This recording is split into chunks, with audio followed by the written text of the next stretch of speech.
Alrighty, friends, no idea what that was all about other than YouTube not only dumped the stream, it took a good chunk of time for me to make a new one because it wouldn't let me. So they got some weird stuff going on. I've got no idea where we left off, so we're just going to start fresh as I comport myself because I'm angry now. Let's go to Florida. Judge Mercer. Well, have you had a chance to play the first appearance video, sir? Yes, I have.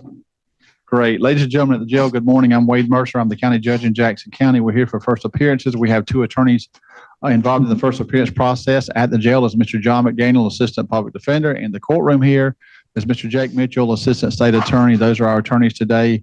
Can you see and hear us all, Corporal? Yes. We've got one case that has an interpreter, so we need to take that case first. Mr. Ricardo, good morning. Good morning, Marvin John. Domingo. Good morning. Marvin Domingo Morales. Mr. Ricardo, if you please introduce yourself to Mr. Domingo Morales and make sure he can hear you, sir. Señor Domingo Morales, soy Jordani Ricardo, intérprete para que se pueda comunicar con el juez. ¿Usted me escucha? Sí, He can hear me, Your Honor. Good morning, Mr. Domingo Morales. You're here because you've been accused of one count of driving with no valid driver's license. Buenos días, señor Domingo Morales. Está aquí porque tiene un cargo de manejar sin licencia de conducir válida. Sir, you have at least one prior charge of this in another state and possibly more than one. Tiene por lo menos un cargo de estos en otro estado anteriormente y posiblemente más de uno. I'm appointing the public defender's office to represent you. Le estoy asignando la oficina del abogado de oficio para que lo represente. I also want to tell you that your brother-in-law is in the courtroom. También quiero decirle que su cuñado está aquí en la sala del juzgado. Please listen to Mr. McDaniel. Por favor, escuche al señor McDaniel. Your Honor, I spoke to Mr. Domingo in case number 26409CT. He's going to enter a plea of no contest to the charge of no valid driver's license. Su señoría, hablé con el señor Domingo Morales en la causa 26409CT. Él se va a declarar no me opongo ante el cargo de no tener licencia de conducir válida. With the understanding he's going to be sentenced to 10 days in the county jail, 1 day credit, a $400 fine, which would be a civil judgment. Entendiendo que se le va a condenar a 10 días en la cárcel del condado con crédito por un día, $400 de multa como un fallo civil. He's waived his right to a jury trial and call witnesses at that trial. Ha renunciado a un juicio con un jurado y a llamar a testigos en dicho juicio. He understands that any plea can be used against him in immigration court. Él entiende que cualquier acuerdo en un caso penal se puede usar en su contra en el Tribunal de Inmigración. Mr. Mitchell, is that agreeable with the state? It is, Your Honor. Señor Mitchell, ¿está de acuerdo el Estado o lo está su señoría? Mr. Domingo, did you hear that agreement? Señor Domingo, ¿escuchó usted ese acuerdo? sí. Yes. Do you have any questions about that agreement? ¿Tiene alguna pregunta acerca del acuerdo? No. No. Is that the plea you would like to enter? ¿Es ese el acuerdo que desea aceptar? Sí, señor. Yes, sir. Mr. Domingo Morales, I'm going to accept your plea of no contest to the charge of driving with no valid driver's license. Señor Domingo Morales, acepto su declaración de no me opongo ante el cargo de manejar sin licencia de conducir válida. I'm going to judge you guilty of that offense and sentence you to 10 days in the Jackson County Jail. Lo condeno culpable del delito y lo condeno a 10 días en la cárcel del condado Jackson. You have you're also entitled to credit for the time you served, which is 1 day. Tiene derecho a crédito por el tiempo ya cumplido, que es un día.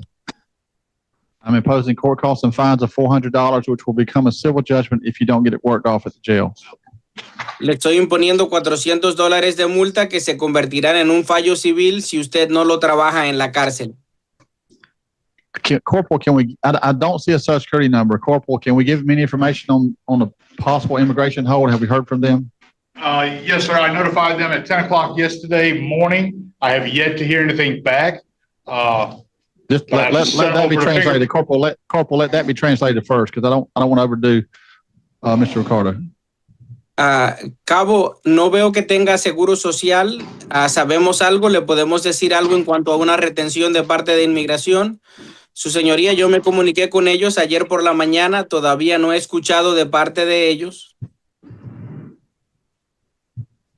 But if we get a notification back, we'll bring him back to first appearance so he can be notified that he has a hold.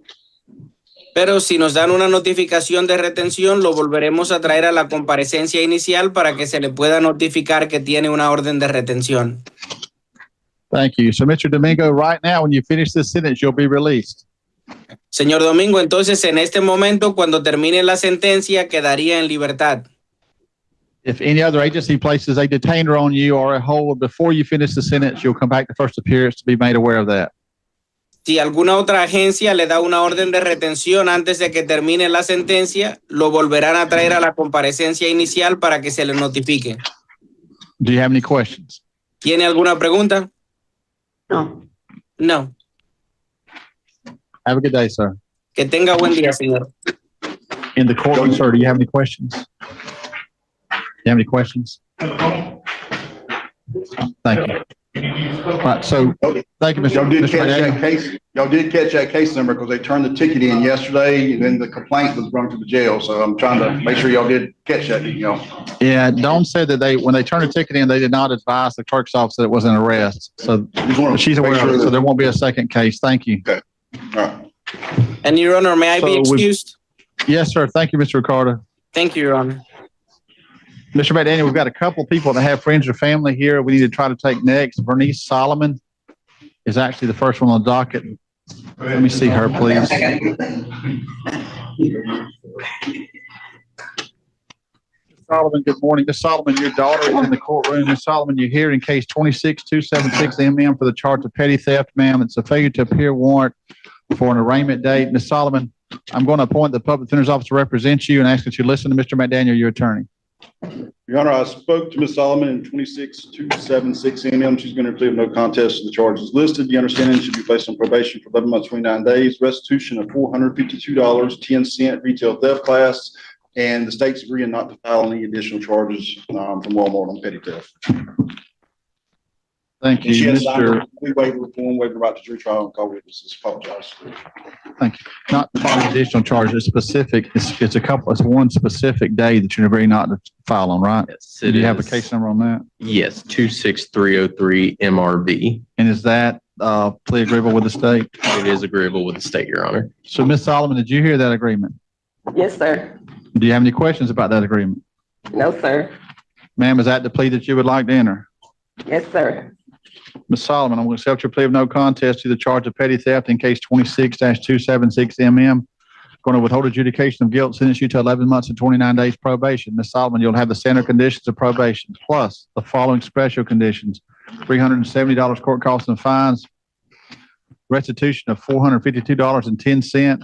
The clerk's office charges $3.50 per payment for that restitution, ma'am. So if you can pay it at one time, it's going to save you a little money. Successfully complete the retail theft program. No contact with any Walmart while you're on supervision. You can't go to any Walmart, ma'am.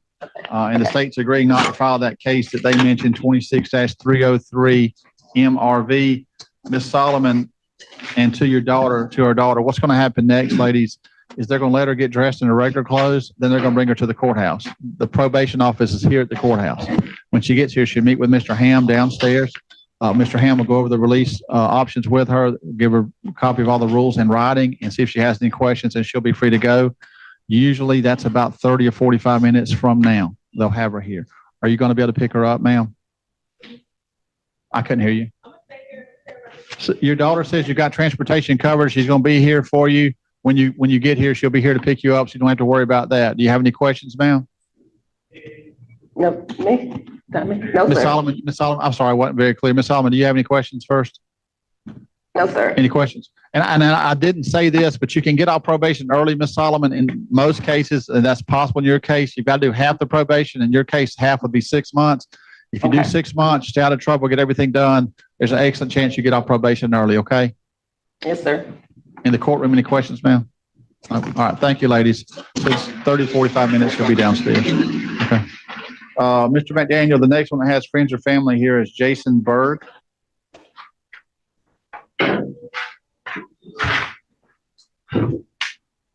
Mr. Berg, good morning, Mr. Berg. Your girlfriend is in the courtroom. You're here on a failure to appear warrant. You entered a plea to this charge in case 26199 CT of driving with no valid driver's license back in April. You've already been sentenced to 10 days in jail because you didn't, according to the court file, you didn't pay the fine and you didn't show up for the court date to ask for an extension either. But I believe Mr. McDaniel may be making a motion on your behalf. Listen to Mr. McDaniel and we'll see where we go. We just asked the court to amend the sentence to allow a purge on the payment that's due, and once that purge is made, he'd be released, Your Honor, or 10 days in jail. He's got 1 day credit. Thank you. Mr. Mitchell? That is agreeable with the state. No objection to that amendment. So, Mr. Berg, I want to add a purge to your sentence. So, still the 10-day sentence. The difference is if you pay the money that you were ordered to pay, 4 months ago, then you'll be released. That purge amount is $300 in your case. Mr. Berg, here's what you need to understand, and here's what your girlfriend needs to understand. Purges are made at the clerk of court's office. They're open 8 a.m. to 4:30 p.m. So here's the problem. Let's say that you or someone shows up today at 5 o'clock trying to pay the purge so he can be released. They're going to be closed. So he's going to have to spend the whole weekend in jail. The earliest he can get out will be Monday. So if you're able to pay it, what you would do is go ahead and go downstairs and pay the $300. They will then notify the jail the money's been paid. Mr. Berg can be released. They'll send an email to the jail and he can be released. They do have to do a warrants check on him to make sure he's not wanted anywhere. I'm not aware of anything else. But if you pay that amount, ma'am, you can pay it, then you can head to the jail. By the time you get there, they should be processing him out. Do you have any questions? Mr. Berg, your girlfriend says she's fixing to go downstairs and pay that. Do you have any questions, Mr. Berg? No, sir. Second, ma'am. Ma'am, here's, we'll give you some paperwork. You take this downstairs. You'll need that paperwork so they'll let you pay it, okay? Wish you the best, Mr. Berg. Thank you. He lost the papers and didn't know where he put it. The next case that has friends or family here is Dolores Holiday.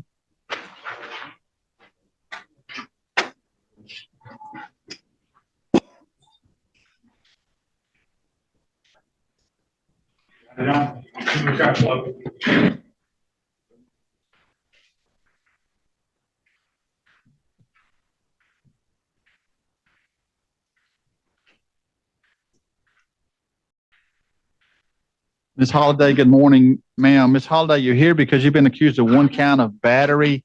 Ms. Holiday, there is probable cause for the charge. Your daughter is in the courtroom. I believe she's also the alleged victim.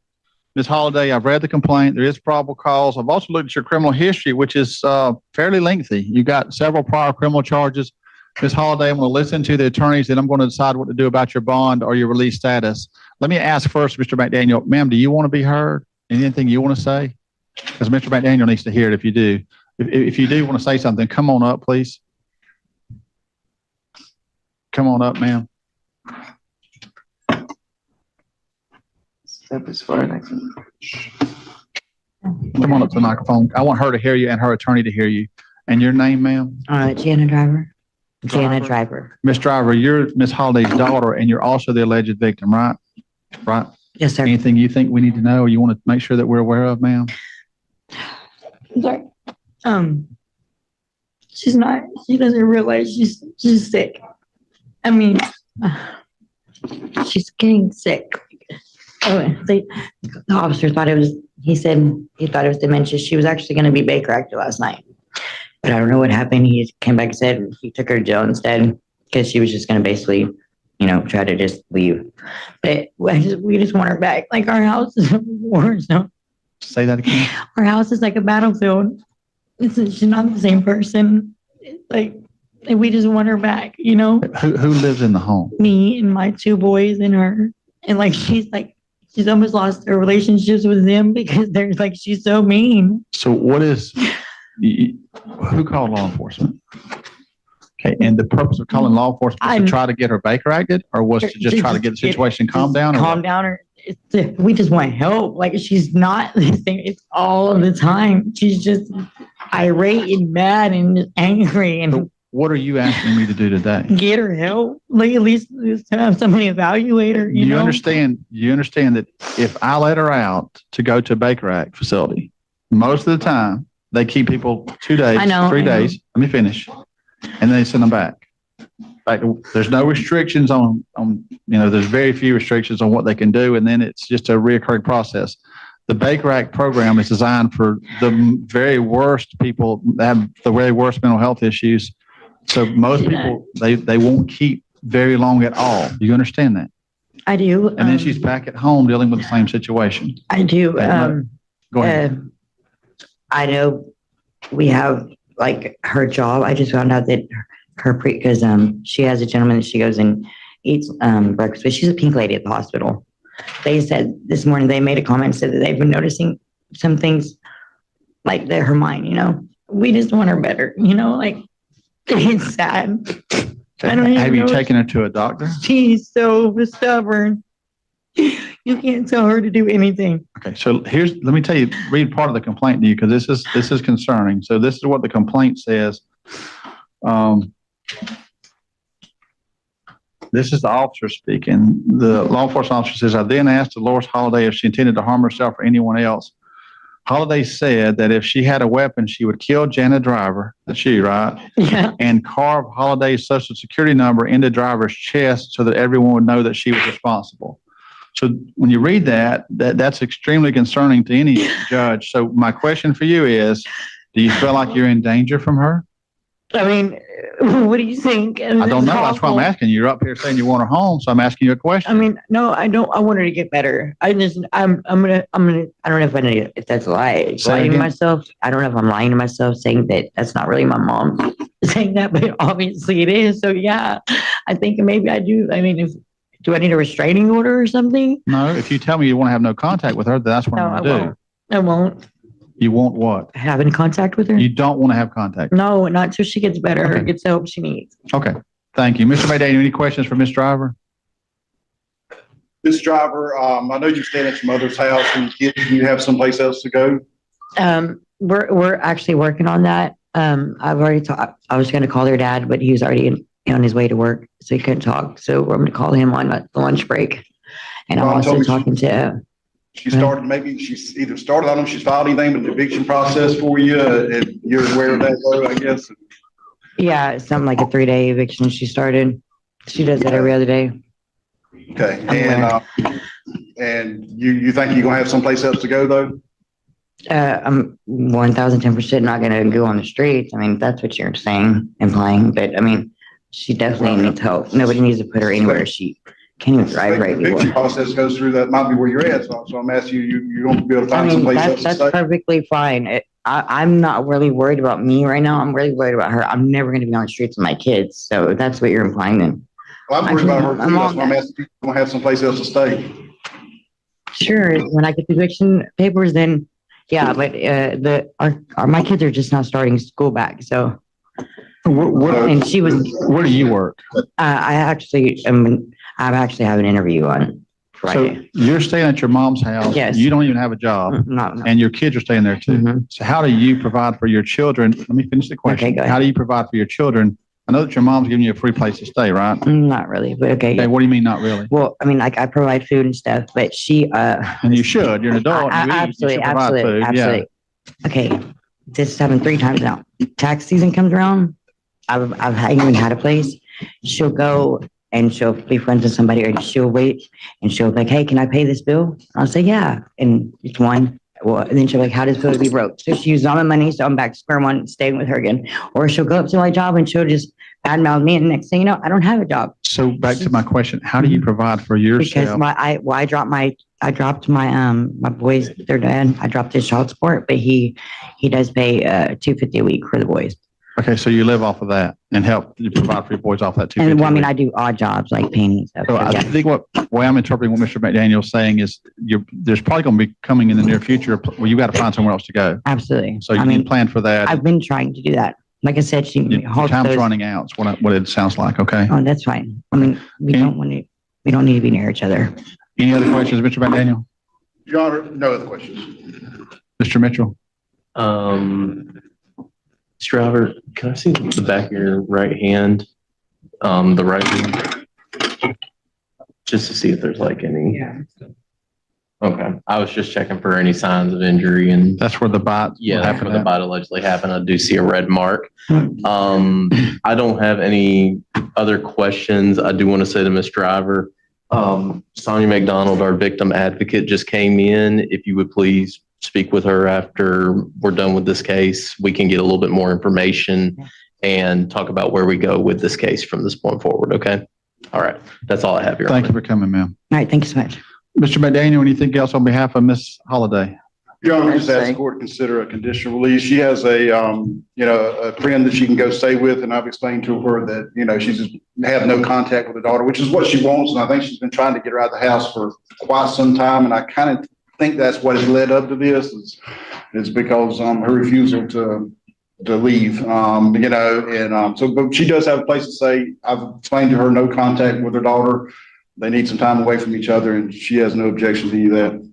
Can you say that I've not been in any trouble for 15 years? That's all right.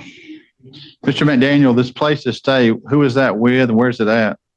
What's his name? Sammy West on Park. It's Samuel West here in town. She's been doing some work for him. Dogwood Heights. Dogwood Heights. Yeah. Someone that she's cleans her house, his house, or does something for him. They're We friends. cook together 2 times a week. They, I guess, are big good friends. They eat together, I guess, a couple times a week. It sounds like. Yeah, I know Mr. West. Mr. Mitchell, what's your input?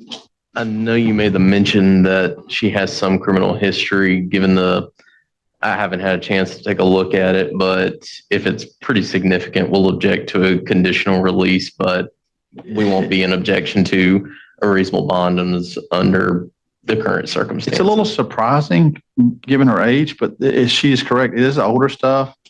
There's one thing in here from Texas that's concerning terroristic threats in the state of Texas and Galveston in 2005, but some states terroristic threats is what Florida calls assault. Yeah. So I really don't know what that would be. Texas, I've dealt with them before. They have some strange language on things that sound awful, that are not, they're simple. I've seen this before from Texas, but, I have. I don't see anything since possession of dangerous drug in 2012 was the most recent charge I see. That also was in Texas.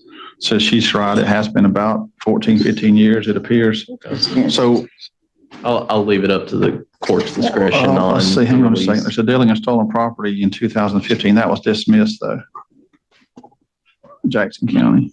So Ms. Holiday, given your criminal history, ma'am, and the circumstances, what I'm going to do is let you pick between the bond and the conditional release. If you want to post the bond, your bond is $2,500.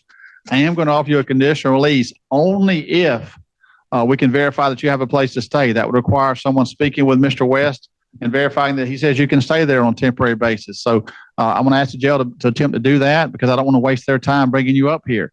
If they call Mr. West and he says you have a place to stay, they're going to bring you to the courthouse that you meet with the conditional release officer. If they can't verify that, then you've got the right to post bond, and you can't go back to that property until your daughter is legally removed. Now, legally removed can mean a couple different things. It can mean voluntarily leaving. It can mean an eviction. If an eviction is an appropriate process, it might be some kind of detention, unlawful detainer type case. That's different than an eviction. It depends upon whether or not you charge her rent, and it gets kind of complicated. But if she's legally removed, you can go to your home. Otherwise, you cannot go back there unless it's with law enforcement to get certain clothing and things you might need for work. So, ma'am, you get to pick between the bond and the conditional release, and you'll get a chance to use the phone to try to contact Mr. West and see if you've got a place to stay. If you don't have a place to stay, you don't have to make any decision. Your bond's your option. If you have a place to live that can be verified, ma'am, I don't have a problem offering you the conditional release. Do you have any questions, ma'am? No, sir. So, Corporal, just let Mr. Ham know, if you will, if you're able to verify she has a place to go or not, okay? Yes, sir. All right. Have a good day, ma'am. Hey, we also need to give her notice for her court date, please. Yes, sir. 8/31/26. August 31st. Thank you. 8:31 at 9 a.m. Mr. McDaniel, I think that's it for friends or family in the courtroom, so we can go back to our list where we left off, unless you need to take them out of order. The next one on the list is Tanya Whitfield. Ms. Whitfield, good morning. Ms. Whitfield, you have here because you've been accused of two serious charges, ma'am. You're accused of scheme to defraud of more than $20,000. and a second charge of grand theft between $20,000 and $100,000. Ms. Whitfield, there is probable cause for the charges. I have read the complaints. I'm going to listen to the attorneys before I address your bond status. Mr. McDaniel, anything? Your Honor, we just asked for some kind of reasonable release option, possibly cash bond, maybe a cash bond option bond, and how much it is. Thank you. Mr. Mitchell? No objection to a cash bond. Ms. Whitfield, these are second-degree felonies. I'm going to set your bond at $15,000 on each case. As your total bond is $30,000.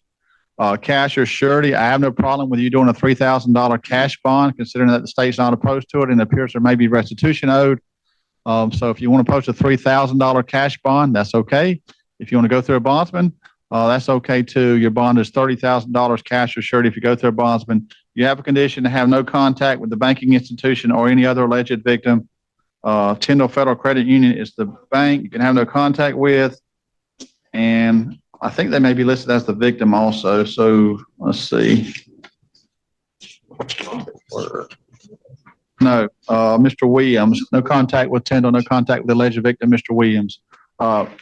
Ms. Whitfield, you'll get to use the phone in a few minutes, ma'am, to try to post the bond. You also will be given a notice for your court date, which should be September 1st. Yes. At 8:30. Mr. Mitchell? Yeah, I'm sorry. I'm just noticing the victim's name, and I'm curious if that's the attorney, Charles Williams. I don't know. I have no idea. But yeah, it's September 1st, nothing else. Thank you. Ma'am, do you have any questions? No, sir. All right, ma'am. You'll get to use the phone shortly. 15 and 15. This is 2 second-degree felonies. You okay today? Cash bond amount. It's the same 10%. It's $3,000, 10% of the 30. Same thing she'd have to pay a bondsman likely if she went to a bondsman. Next case is Javon Thomas. Mr. Thomas, good morning. You're here because you've been accused of one count of driving while license suspended or revoked knowingly. Mr. Thomas, there is probable cause in the complaint, sir. I'm going to appoint the public defender's officer to represent you and ask that you listen to Mr. McDaniel, sir. Your Honor, spoke to Mr. Thomas, interplea of no contest. This charge is listed. Understanding he'll pay a $400 fine within 60 days, or he'll serve 10 days in the county jail. He's waived his right to jury trial and call witnesses.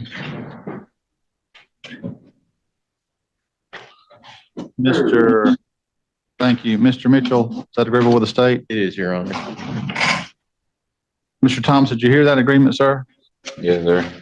Do you have any questions about that agreement? No, sir. Mr. Thomas, is that the plea you would like to enter to resolve this charge? Yes, sir. All right, Mr. Thomas, I'm going to accept your plea of no contest to the charge of driving while license suspended or revoked knowingly. I'm going to withhold adjudication of guilt, sentence you to 10 days in jail. You will not serve that 10 days. You're going to be released today as long as you don't have a hold anywhere.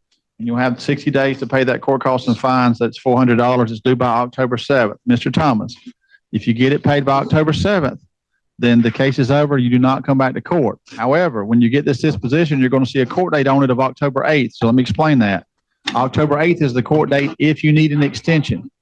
So if you get it paid by the 7th, you don't come back to court. If you need an extension, you come in October 8th at 8:30 a.m. County courtroom, the Jackson County Courthouse, and you can ask for an extension. I'll listen to you and I'll make a decision. But again, if you get it paid, you don't come back at all. The case is over with and it's $400. If you get a valid license, Mr. Thomas, within that 60 days, then what I'm going to do is I'm going to save you $100 because I'd rather you spend $100 getting the license than paying a fine. So if you get a valid license and you show that to the clerk of court, your court costs and fines will be $300, not $400. Mr. Thomas, do you have any questions? No, sir. You're going to get out of jail this morning as long as you don't have any holds anywhere. Wish you the best, sir. So you've already seen Mr. Berg. We've got Christopher McLeod. Mr. McLeod, good morning. Mr. McLeod, you're here for first appearance. The law enforcement officer, Mr. Mitchell, has put on the complaint occupied structure or conveyance as the charge. I didn't know if that was burglary or trespass. So when I went and read the statute that they use, it's trespass, and I read the complaint. There is probable cause for trespass, not burglary. Someone asked that you notify the officer involved that they've got to put the correct charge on there, not just the type of building or structure. So there's probable cause for trespass of an occupied structure, Mr. McLeod. I've also looked at your criminal history, which is very lengthy. I'm appointing the public defender's officer to represent you, sir. Please listen to Mr. McDaniel, and we'll see if you have any questions in just a minute. Your Honor, I've spoken to Mr. McLeod. He's going to plead no contest to the charges listed. The understanding to be sentenced to 30 days in the county jail, 1 day jail credit, $370 fine. He has waived his right to jury trial and call witnesses. That's going to resolve this case today. Mr. Mitchell, you agreeable with that? Yes, Your Honor. Mr. McLeod, did you hear that agreement? Yes, sir. You have any questions about that agreement, sir? No, sir. Sir, is that the plea you would like to enter to resolve this misdemeanor? Yes, sir. I'm going to accept your plea of no contest to the charge of trespass, occupied structure, or conveyance. The judge is guilty of that offense. Find your plea is freely and voluntarily entered with the advice of counsel. Sentence you to 30 days in jail. Credit for 1 day you've already served. No probation involved in this case, Mr. McLeod. You finish this jail sentence, the case is over. There is court costs and fines of $370. Mr. McLeod, that means you have 29 days left at most. The reason I say at most is you may do less than that under Florida's game time law, but that's between you and the jail. I can't promise you that. Mr. McLeod, do you have any questions? No, sir. Wish you the best, sir. We have Mr. Michael Macara. McCara. Mr. McCara, I first appeared to you yesterday on Jackson County charges. Yes, sir. The complaint referenced 2 charges in Washington County. I'm now looking at a warrant signed by Judge Peel for Washington County. 2 counts of sexual battery a person 12 years of age or sexual battery on a person 12 years of age or older, but less than 18 by a person 18 years of age or older. So Mr. McCara, you've got those 2 charges pending. There's no bond on the warrant. When you get to Washington County, the judge over there will decide if you're entitled to a bond. So what's going to happen is if you you can't post bond here because you got a VOP with no bond. So basically you're going to deal with your charges here first. When you get through with those charges, unless you worked out a global resolution, which is rare, happens sometimes, but unless you worked out a global resolution with both counties, you'll finish your charges here. Then you go deal with the allegations in Washington County. Any questions, sir? No, sir. Wish you the best.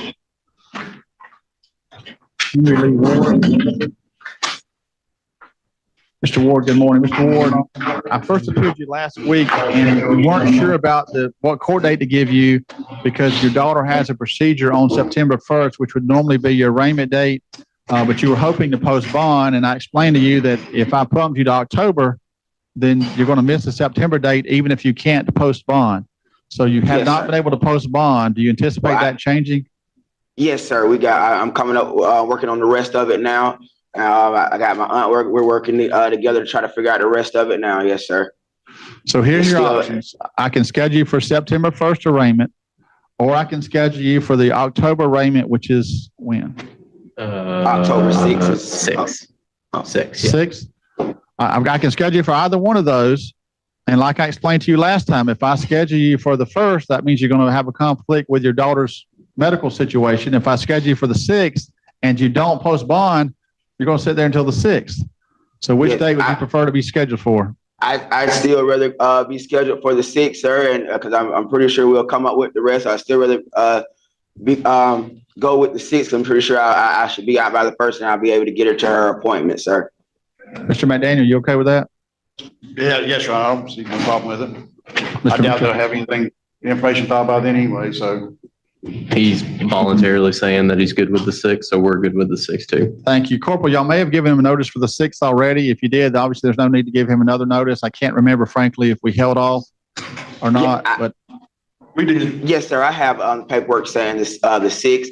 And I had on your notes at the bottom where I would come back if I was still here with for this week.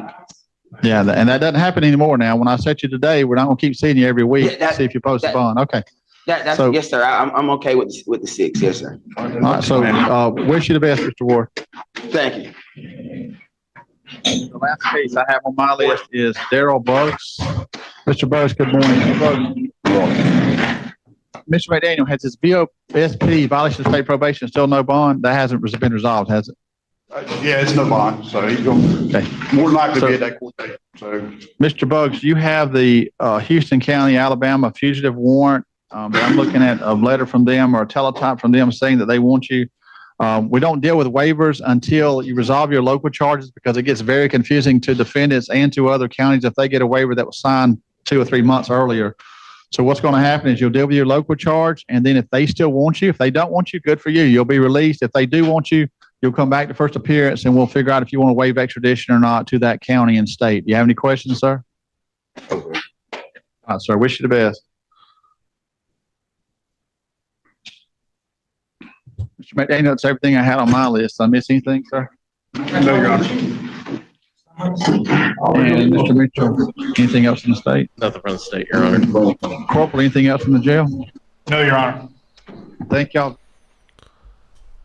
Alrighty, friends. Good morning once again. TCF Live on a Super Friday. Some explanation for you. So this one was definitely on YouTube. It was not my ISP here at the bunker. It was not Restream. It was not anything except YouTube that caused us to lose the first stream. Thus, we are on part 2. And I didn't realize it right away because everything in front of me was fine because I was still live. I was still streaming out to X and Rumble and Substack. And it wasn't until I glanced over at my other monitor where I keep up the YouTube studio and realized that all of a sudden we had nobody watching that I realized that we were not live on YouTube. And it took me a few minutes to get the second stream going because YouTube also wasn't allowing me right away to create a new stream. So weird things afoot there this morning.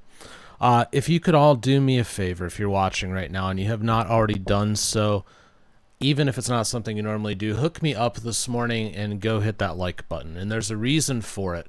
Whenever a stream is broken and you have to go to a part 2, you lose all of your momentum. And for whatever reason, YouTube never treats it quite the same. So if we give YouTube the positive signals that this is a place people should come, then it's more likely that they'll serve it out to others. So if you could hook me up with that, I would appreciate it because we're now on the struggle bus this morning. Anyways, when we cut out, and I don't exactly know where you guys lost it, but we were watching Judge O'Donnell and the guy who stole the silver. And what I was doing that you didn't see on YouTube, but other people saw, was I was giving a little bit of a discussion about silver.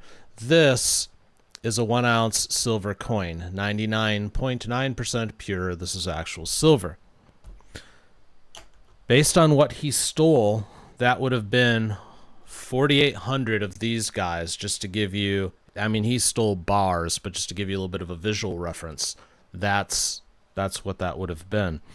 Now, I remember they mentioned it was about $114,000 in value, which means the price per ounce at the time would have been about $23, and that fits with about the time that he stole it. But based on today's prices, where it's trading today, that would have been about $312,000 worth of silver that he stole. So I guess he's lucky he stole it in the past and not today, or it would have been an even worse situation. So that's what I was trying to communicate when we cut out. Barbara, thank you for a $5 super chat earlier. Lindsay gives me $5 fare for the struggle bus. Thank you, Lindsay. And Allison sent me $10 on Venmo and said, thanks for all you do. Happy Friday. So thank you for that, Allison. Okie dokie. With all that having been said, let's go to Texas and Judge Stevens. So they've got a guy in a restraint chair and one of those spit masks. So they're kind of wheeling this dude in like he's Hannibal Lecter or something. So let's give that a look and see what that's all about as soon as I find it. There we go. All right, here we go. Associative identity disorder, and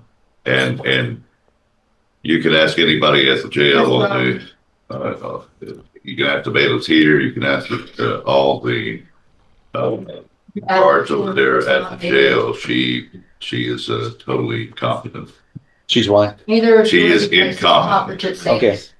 Ma'am, you're being rude. Don't speak over us. Thank you.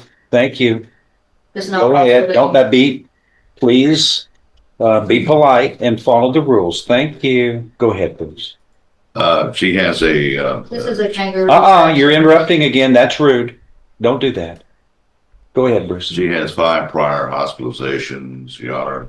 What do you want to do to that? We want to, I think we're in a position. Should we get an update from Edgar Pond? Can agree. Should we get an update from Edgar Pond? because the last thing we have here is a competency. Collect the blood. Well, I That's think, rude. I think we're, because of all the bailiffs, the guards, Be quiet, the way man. she is, I think under the statute, parties can agree that she is, that she needs to.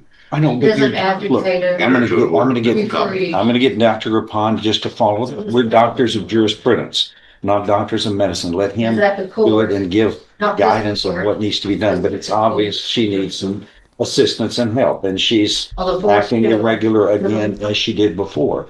But the last thing we have is a competency. Let's get Dr. Rapon in there, and he'll come in as soon as possible, please, and get an analysis, which I'm sure will be what we all Yes. believe, and then he can guide us on what is in the best interest. Plus of also the pre- documentation that I have, and we have the jail records to show. Within ACO crew. Okay, I've seen that, and I agree with you, but It is no who's longer competent there. last determined. Let's is get an elected incompetency evaluation result from the doctor. Yes, sir. As soon as possible. Thank you. And we'll see you later, ma'am. Thank you. Good luck to you. Bye-bye. Alisa Adams? That's in here, Judge, and we're ready. It's a hearing on what? Well, it's a motion to revoke probation. Let me get it.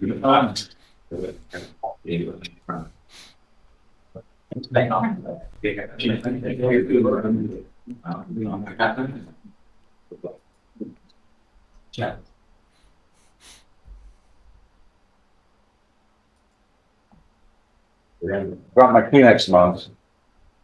That's good luck in Haiti. I think it's gonna be a good day. Yes, sir. 20-33873 is called the State of Texas versus Alisa Adams. Are you Miss Adams? And you're here with Mr. Adams. Are y'all related by any chance? No? No, sir. Making that clear for the record, she's shaking her Yeah, head. that's a vigorous no from For the record, that's a vigorous head shake. No, sir. No, sir. Well, Adams is not an unpopular name, as and Langston Adams is here as a very fine. Thank you. Does the defendant waive a formal reading of this motion to revoke unadjudicated probation filed on June 5th of this year? Can we proceed in summary? Yes, sir. Is that what we want to do here? Go through this, or we're going to go through it? She's going to make pleas to admissions or denials, and Yes, sir. see where we go from there. And Your Honor, the state has witnesses here. We're prepared to go forward with the hearing if necessary, Judge. We've attempted to resolve this by plea agreement, and it has been unsuccessful. Right, because the state off for 5 years, and I don't believe, considering that she's going on probation, for unadjudicated probation, Judge, and this, she put in probation in 2022. This is now 2026. She's about to complete the probation. We just specifically saying that jail is not warranted in this case. So we're prepared to have a hearing. So we'll have the hearing to be ready, Judge. And whatever witnesses the states have, I'm ready to cross-examine. So let's have the hearing. If the state want to have it, we can have it. Are you about through? So let me get this straight. You want to hear it? I think that's what he said, Judge. Yes. All right, let's find out where we are on all of this, okay?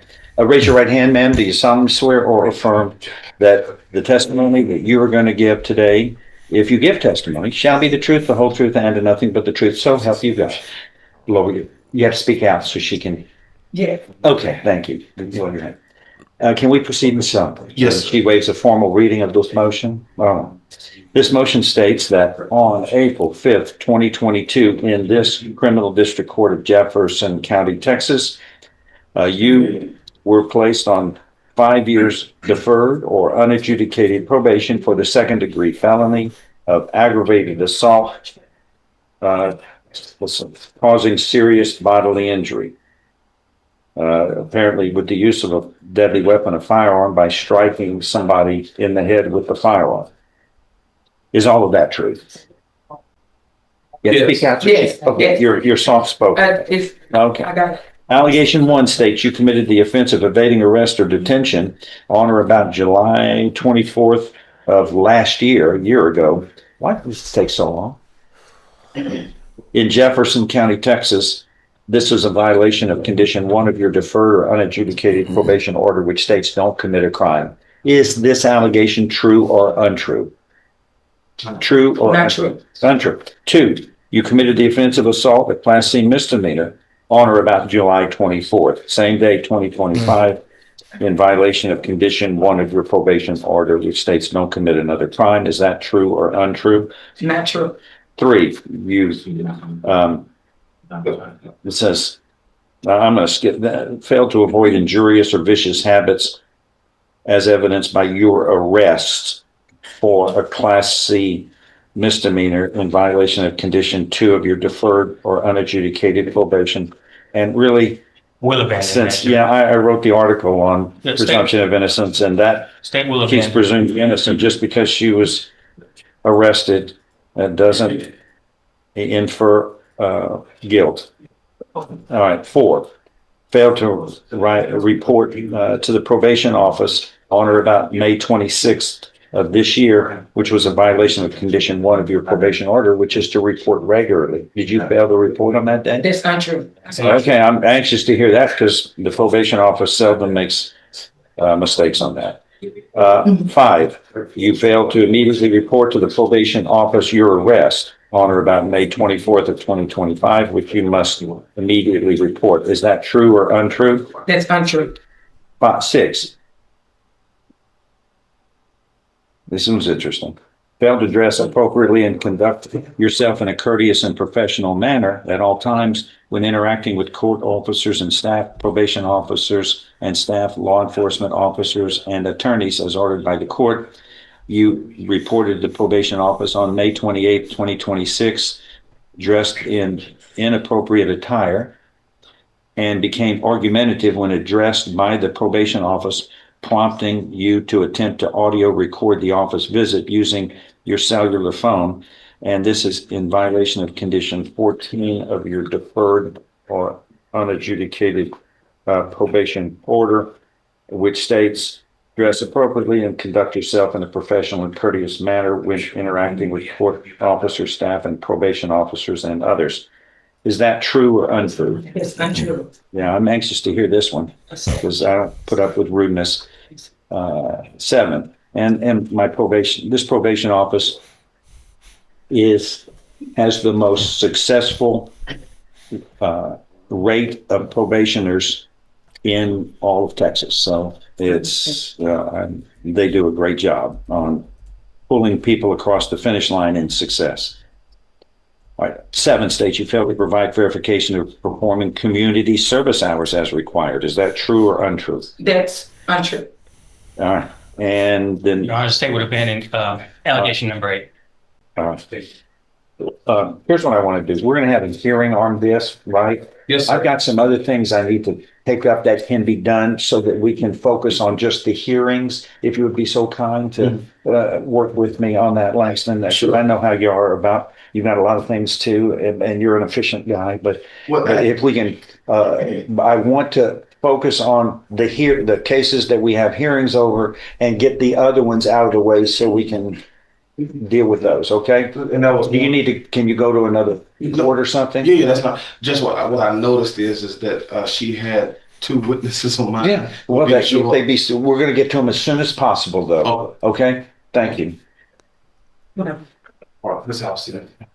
What about Jasmine Dudley? She's here, and that's a hearing as well. She is here, right here. That's Miss Dudley. All right, let me get her stuff. Okay, if it's going to be a hearing too? Judge, if my witnesses are here, it will be a hearing. I'd ask that both of their names be called by the Go ahead. bailiff, please. Okay, what are they? That would be Takesha Scott. Takesha Scott? Takesha Scott, no answer in the courtroom. I asked the bailiff to call into the hall for Takesha Scott, please. What's the other one? Varley, Officer N. Varley. Officer Varley? Yes, sir. Law Enforcement Officer Varley? I don't hear. People are coming in. No response. No response? And can you call into the hall for Officer Varley? Vorley.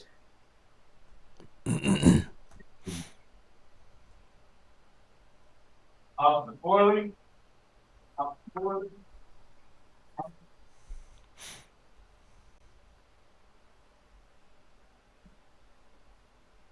No response. No response, Oh, please. to the officer's call in this courtroom. No response to their names, and we'll wait. Your Honor, the state will be filing a dismissal of the motion to vote based on the non-cooperation by the complainants. Thank you, Tom. No, you object. Thank them. You want too. You want to object to that? No, I want. Okay, I didn't think you would. He's going to file it. I'll sign it. All right. So you can tell our witnesses they can. But We had, Judge, I had, if you're still on probation. Right. All right. And we You have gonna her do mom and CPS here. promise. So just don't make a promise. You gotta No, I promise I will. walk the walk. It's not talk the talk. Okay. Because you're capable. That's what's frustrating. I know you can do this. Well, I can. When you're across, do it. Yeah, make us proud. yes, sir. All right. Judge, Yeah. I know that they gonna dismiss this one, but on my first one, the two witnesses that I really wanted to have are not here on this is listed. If I can just have one reset on that, unless you just got it over there. Judge, I would be opposed to the mistake. I got witnesses here. I have an officer make the time to be here, Judge. State's ready to go. So this was she is on time with this lady. This lady, I'm sorry, Jasmine. That's Jasmine. So, right, he's gonna dismiss it over both of them. The one I was asking, I'm missing two witnesses, so yes, I can do such a general. Sorry, no, I know what I'm sorry about that. I always think I asked, listen to the piece of why we weren't down here. I know they have like, I also asked, just ignoring the listening to someone for because it one of the it's a legend. He's gonna come. He's officer and he's going the she's here, right? she's still people like sitting All right. Here's what I would do that time. Let's don't burn daylight. We'll go into it. Put this witnesses on because I don't think part of this is less than police officers. And then I'll do to get them to come back. That's okay. That's what we see. You know, if he needs a witness, you have to do so. You don't get sense of this. Last time, because I'm about to give you 5 weeks, but we'll pick up where we've already got to put the other. But we're not going to do it right now. We'll pull that off and we'll pick up that hearing later on. All right, thank you, Judge. You free to go. James Bacon, what are we going to do on Jay Nelson? Your Honor, he's gonna plead to the motion, but I would request that sentencing be put off because I have a bunch of information to supply to the court. What state say? Is that okay with you? How long were you talking about? Okay, Jay Nelson, where are you? He's in custody. All right, let's get him out. Also, I filed it at your convenience if you look at it. Set of bond. He has a job. How much time are you asking for? 30 days. Yeah. And we'll do it in 2 weeks. You can try.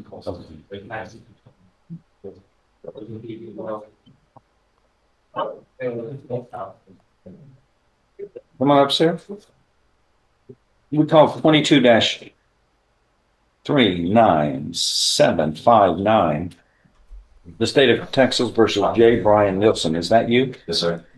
You were here with Mr. Macon, your attorney, and the state's attorney. There is a motion to revoke unadjudicated probation that was filed June 17th, about a month and a half ago. And does the defendant waive a formal reading of this motion? Can we proceed in summary? Yes, sir. And raise your right hand, sir. Do you solemnly swear or affirm any statement you make during this hearing will be the truth, the whole truth, and nothing but the truth, so help you God? Yes, sir. The lawyer knows. In summary, this motion states that on February 5th, 2024 in this criminal district court of Jefferson County, Texas. You were placed on deferred or unadjudicated probation for 10 years for the second degree felony of burglary of a habitation. Is all of that true or untrue? True. Allegation 1 in this motion to revoke probation states you failed to report to the probation office on or about April 23rd, April 30th, May 14th, 2026, which is a violation of condition 4 of your deferred or unadjudicated probation order, which states to report regularly. Is that allegation true or untrue? True. Are you pleading true voluntarily and because it is true as it is alleged? Sir. You understand that a voluntarily and knowingly made plea true to one or more violations of probation, that's enough to grant a motion to revoke probation. In your case, your probation could be revoked. You can be found guilty and sentenced to no less than 2 nor more than 20 years confinement in prison. Knowing that, do you insist on pleading true today? Yes, sir. Yes. Is that your final thought? You were Yes, looking sir. over at James for help there. Okay, this is your decision after consulting with him, correct? Yes, sir. That's what you're facing. All right. Yes, sir. I find you understand and appreciate the consequences of pleading true. And finally, allegation 2 states you failed to submit to alcohol and or drug screening on or about April 23rd, April 2026, April 21st, 2026. Well, that wasn't chronological. May 4th of 2026, May 5th of 2026, all at the direction of the probation office, and you failed or refused to submit to alcohol and or drug screening as required in your probation order number 26, which states, or 25 rather, which states submit to alcohol and or drug screening at the direction of the probation office. Is that allegation true or untrue? Yes, sir. Are you pleading true True. to that voluntarily and because it is true as it is alleged? Yes, True. And again, as before, do you understand a plea of truth voluntarily and knowingly made of 1 or more violations of probation? That's all it takes to grant a motion to revoke probation like this. Your probation can be revoked. I can find you guilty beyond a reasonable doubt of this underlying charge of burglary of a habitation, and you can be sentenced to the full larger punishment, no less than 2 no more than 20 years confinement in prison. Knowing all of that, do you insist on pleading true today? Yes, sir.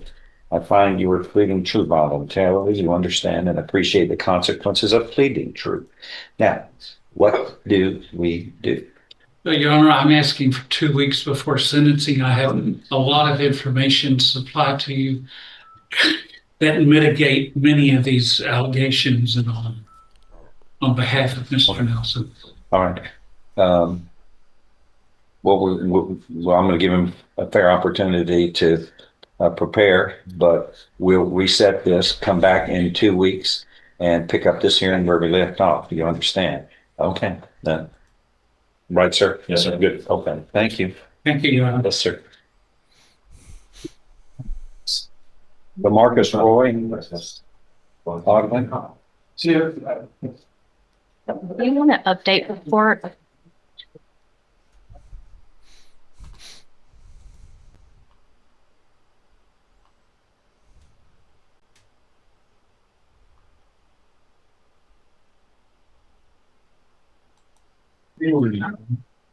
Well, I'm not sure it's, it's getting there. Every day is a good day. Trying to buy some chocolates, buddy. You just don't know what you're going to get. Yeah, make it. Don't say anything. My birthday flying. I have one place on DeMarcus, right? Yes, So what are we doing? Well, this is announcement. yes. Your Honor, Mr. Roy is in custody in Hardin County. This is a new prosecutor to the case. Who is that? Mr. Cole. Oh, okay. He took this case from the previous prosecutor. Did he do that with her? I don't think he did it with him. I think it happened. But anyway, since that has happened, I've not had an opportunity to really review the case with him, and I've talked to him. this morning. I'd like to have a reset. Just good. That's good. That was good. That's good. You want to do what today? I'd like to reset it in a couple of weeks. What do you say? Because I have to. No objection, Judge. Is that good? All right. Yes. Your request is granted. Thank you, Your Honor. Thank you, sir. Very welcome. Hey, Bruce, on Nehemiah Armstead. Yes, Your Honor. I'm waiting on the secretary. I've not received every. Is that him?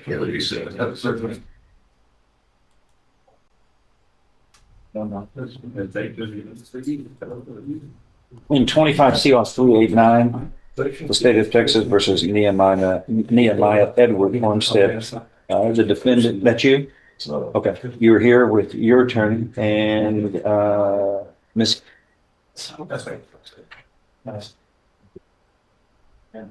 Well, I just don't see Kyle Gasper here today.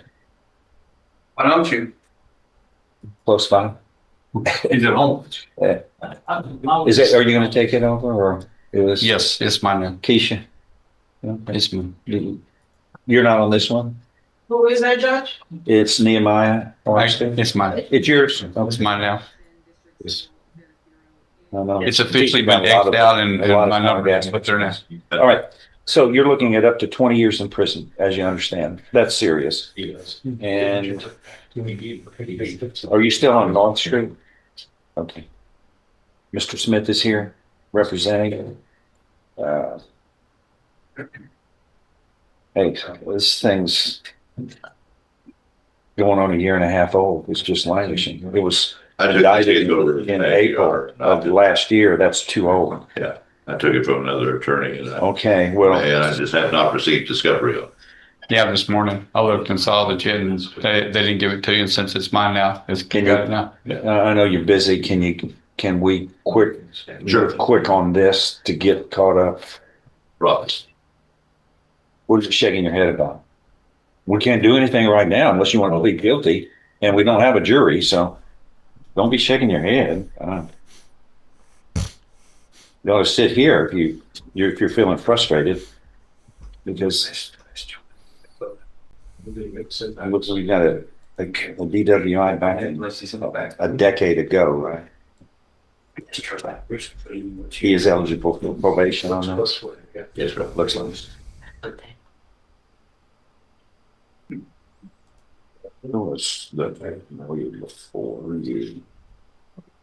Mr. Smith doesn't lollygag. He moves forward expediently. I mean, I can't say that whoever may have been representing you before. So.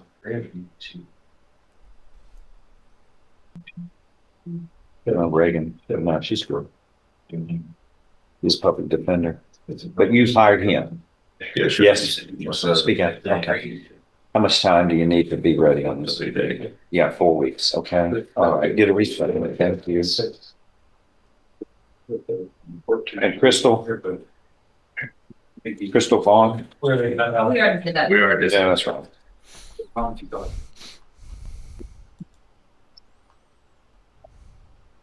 Okay, Devontae Gilbert. We need a moment, Judge. I've got to take a look at the paperwork. Okay. Stand by. On Calvin Walker is Mr. Bill. Is your attorney here? I'm here, Judge. If you can see me on the Zoom. Oh, he's going to be on the phone? No, I'm on the Zoom. Oh, he's on Zoom. Oh, you switch it over, Judge.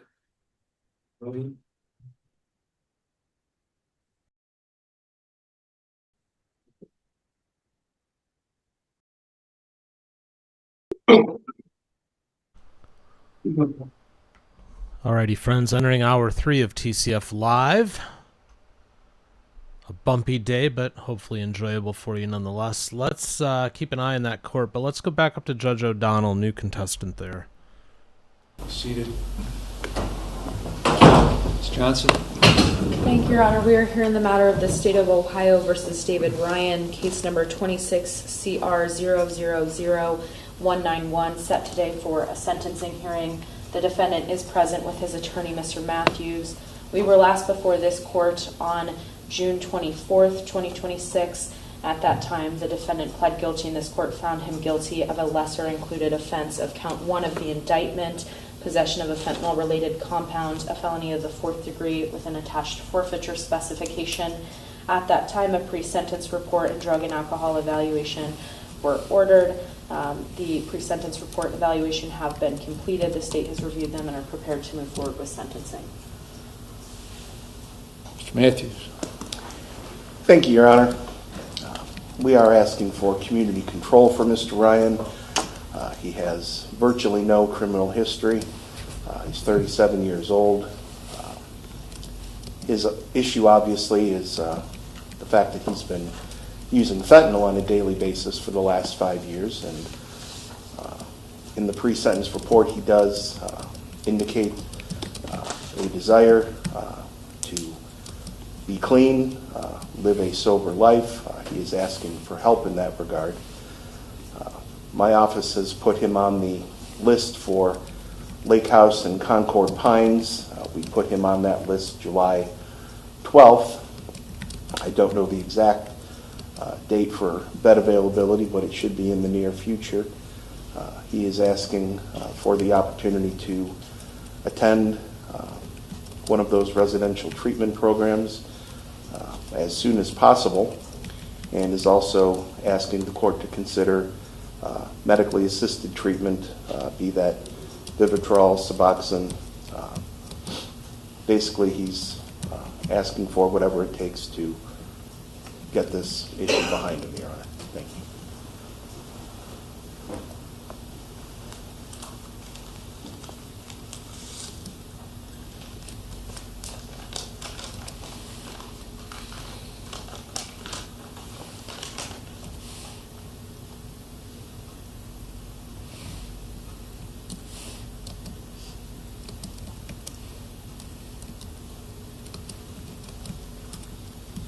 Mr. Ryan, what do you want to tell me before I sentence you?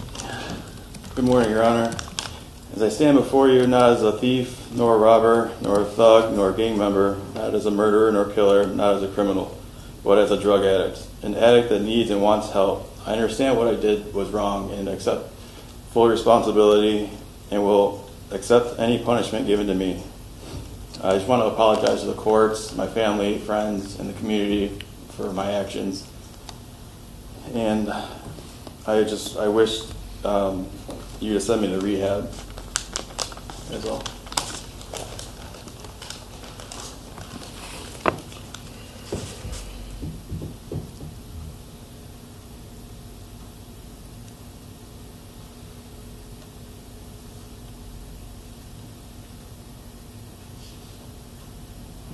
Okay, so I'm wondering where your mindset is, despite what you just said.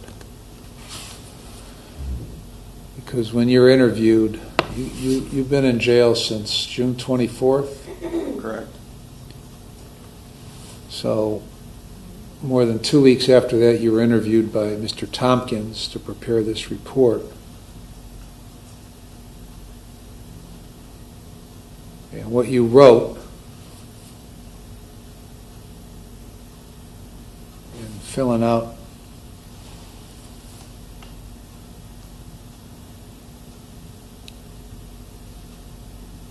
this information is that, in part, because your girlfriend called the squad because she reasonably thought you were overdosing, right? Since you had done that. How many times have you done that before? Overdose? Yeah. No, never. Never. She knew you'd been taking this stuff, right? Correct. So she thought that you overdosed, so she calls the squad. Reasonable thing to do, right? Right. And what you wrote on your paperwork is you don't think it's fair that they went through your dresser drawers without your consent. That's where they found the pills. Why are you focused on them finding your pills and whether it was fair or not fair? I'm not really focused on that. Okay. I'm focused on getting better and living a happier and more fulfilling life. Okay. So are you still pissed at the cops for going through your... No. No. Okay, well, that's good. I look at it as a blessing in disguise. All right. So how long you been taking this crap? Last 5 years. Why did you start taking it? My mother passed away in 2020 of leukemia, and I had a hard time with that. What kind of drugs did you do before the fentanyl? Percocets. Where were you getting those? My mother, she was giving me some of her prescription 5 milligram Percocets because I was doing flooring and I had back pain and knee pain. And then I went to the streets and ended up getting pressed pills that were fentanyl laced. That you thought were Percocet? Yeah.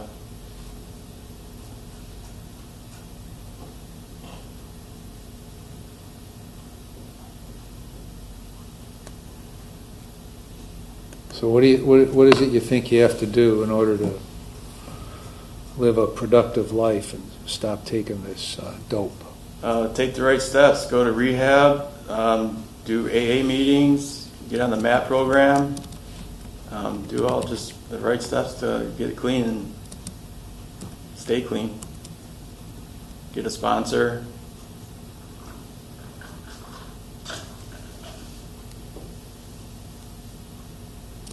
All right, Ms. Johnson?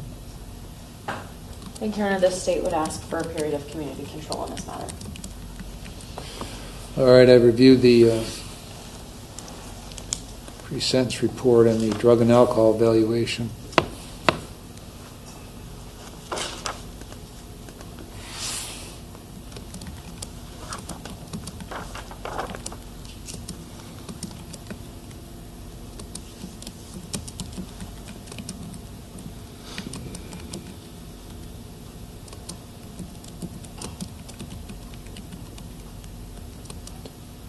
And I've considered all the provisions in 29, 20, and 11, 12, and 13. I'm going to put you on community control for 4 years.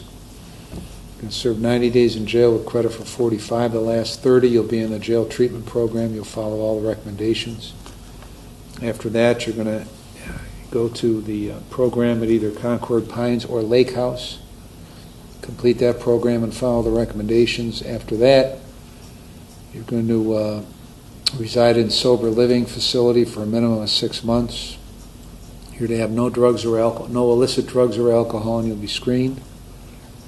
You're to attend at least 5 AA or NA meetings a week and obtain a sponsor.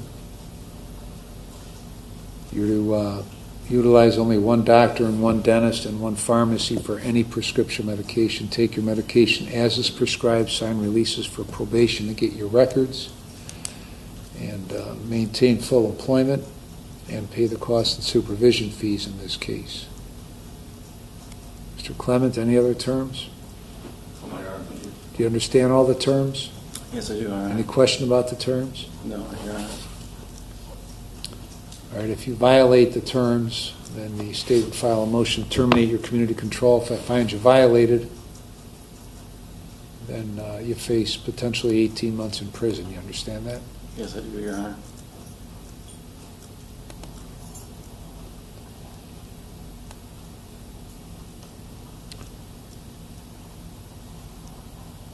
All right, and the item subject to forfeiture are forfeited to the state. Anything else, Ms. Johnson? No, Your Honor. Thank you. Mr. Matthews? No, Your Honor. Thank you. All right. All rise.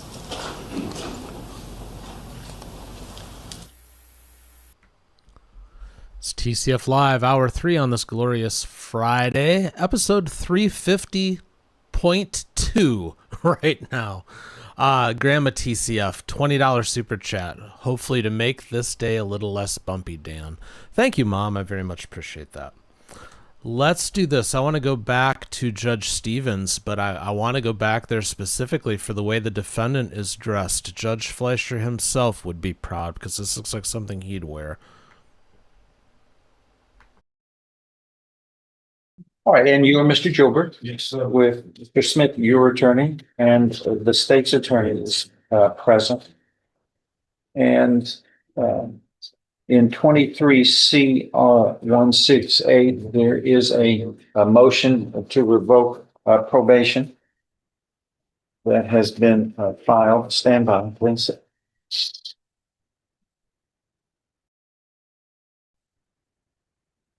we've got two matters on Mr. Gilbert, right? That's correct.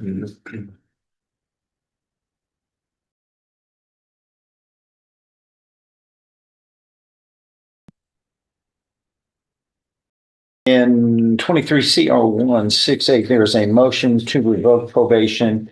In that case, as the defendant is on probation for evading arrest or detention with a motor vehicle since January 28th of 2025, that is a third-degree felony. He was sentenced to 10 years in prison, and that was suspended, and he was placed on regular probation for 10 years. And we have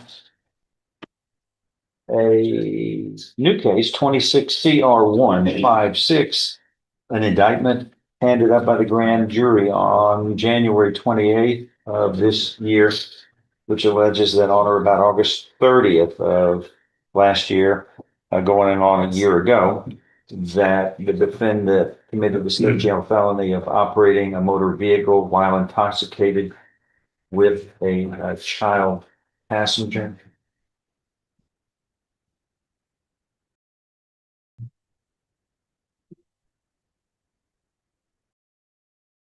And the child was 5 years of age. Yeah.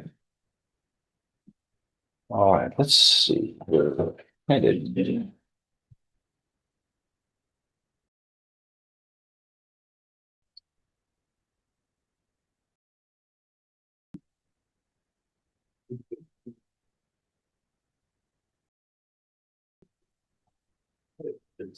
I guess you know, it's not ever been good from the back of the right.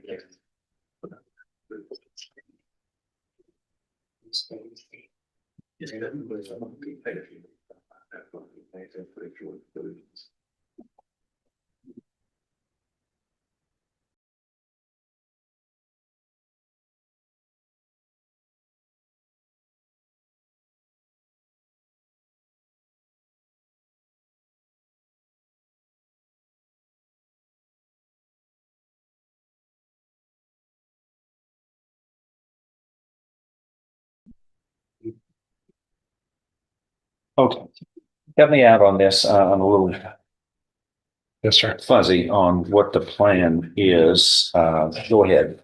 On the new case, DWI. the DWI, he's entering a plea of guilty, and it's an open plea to the court. Okay. And we're pleading true to counts 1, 2, and 3 on the motion to revoke. And we have witnesses to. What is the agreement for the dispositions, though? So the only agreement, Judge, that we have is that whatever you decide on the motion, that it's going to run concurrent with both cases.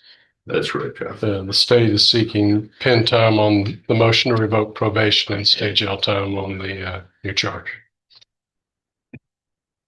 Okay. Let's deal with this motion to revoke probation first. It's the first in time. Yes, sir. All right. In 23 CR 168, the state of Texas versus Devontae Corda Jobert. That is you, sir. Yes, sir. Present with Mr. Smith, your attorney, and the state's attorney. Does the defendant waive a formal reading of this motion to revoke probation? Can we proceed in summary? Yes, sir. And raise your right hand, sir. Do you solemnly swear or affirm any statement made during this hearing shall be the truth, the whole truth, and nothing but the truth? So help you God. Yes, sir. Lower your hand. In summary, this motion states that on January 28th of 2025, so that's what, a year and a half ago, over a year and a half ago, in this court, you were sentenced to 10 years in prison, and that was suspended. You were placed on regular probation for 10 years for evading arrest or detention with a motor vehicle. Is all of that true and correct, Yes, sir? sir. All right. Allegation 1 states you committed the offense of operating a motor vehicle while intoxicated with a child passenger under 15 years of age on or about August 30th of 2025, which would have been 6 or 7 months after you were placed on probation, and that occurred in Jefferson County, Texas. And that is a violation of condition 1 of your probation order, which states commit no offense against the laws of this state or any other state or of the United States. It is also what is represented in this new indictment handed up by the grand jury in 26 CR 156. as of January 28th of this year. Is that do you understand what you're charged with here? Yes, sir. Is this allegation true or untrue? It is true. Are you pleading true voluntarily and because it is true? Yes, sir. Do you understand that a voluntarily and knowingly made plea of true to one or more violations of probation, that is enough to grant the motion to revoke probation? Your probation can be revoked and you can be sentenced to no less than 2 nor more than 10 years confinement in prison. Yes, sir. Knowing that, do you insist on pleading true today? Yes. I find you are pleading true voluntarily. You understand and appreciate the consequences of pleading true. Allegation 2 goes on to allege of this motion to revoke probation that you were at a location other than your residence at approximately 1:08 a.m., which is also, it says, violation of condition 19 of your probation order, which is be inside your home every day between 10 p.m. and 6 a.m. So that was 3 hours busting your curfew. What does he all say? Nothing good happens at that time, Yes. generally. Is that true or untrue? True. And are you pleading true to that voluntarily and because it is true? Yes. One and two are sufficient, Judge. I'm sorry? 1 and 2 are sufficient. I know they planned on pleading to 3, but 1 and 2 are sufficient. And once again, you are pleading voluntarily, knowingly, and intelligently to allegations 1 and 2, and you discussed all of this with your attorney, Mr. Smith, ahead of time, and voluntarily and knowingly made true to these 2 violations. That is enough to grant the motion to revoke probation, and your probation can be revoked. All right. Everybody has a position on this, and I'll ask the state can go first and last, and I'll ask the defense to also sound in Mr. Smith on the defendant's behalf, and the defendant can also speak. A couple of things I want to ask, though, if y'all will help me, that I'm not getting answers to from this file. According to the report, a blood alcohol test was made of the defendant. A sample was made, and it doesn't show in my file what it came back. 0.165. 165. Okay. Well, that's over twice the legal limit. All right. And also this public safety report that we pulled that we have to determine. Has anybody seen all of this? Because I'm looking at the public safety report of the defendant. I'm going to make sure that everybody agrees this is what they understand. There was a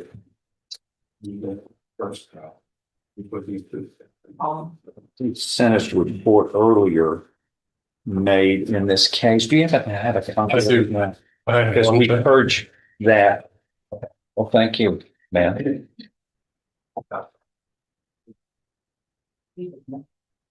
Okay, that's fine. Okay. And thank you.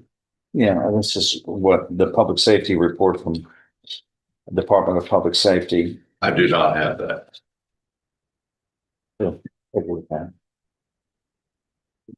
The blue checks are prior convictions. And Mr. Jobert, you have a lot of prior convictions. How many? I have 12 misdemeanors, 1 felony. Is that your final answer? Yes.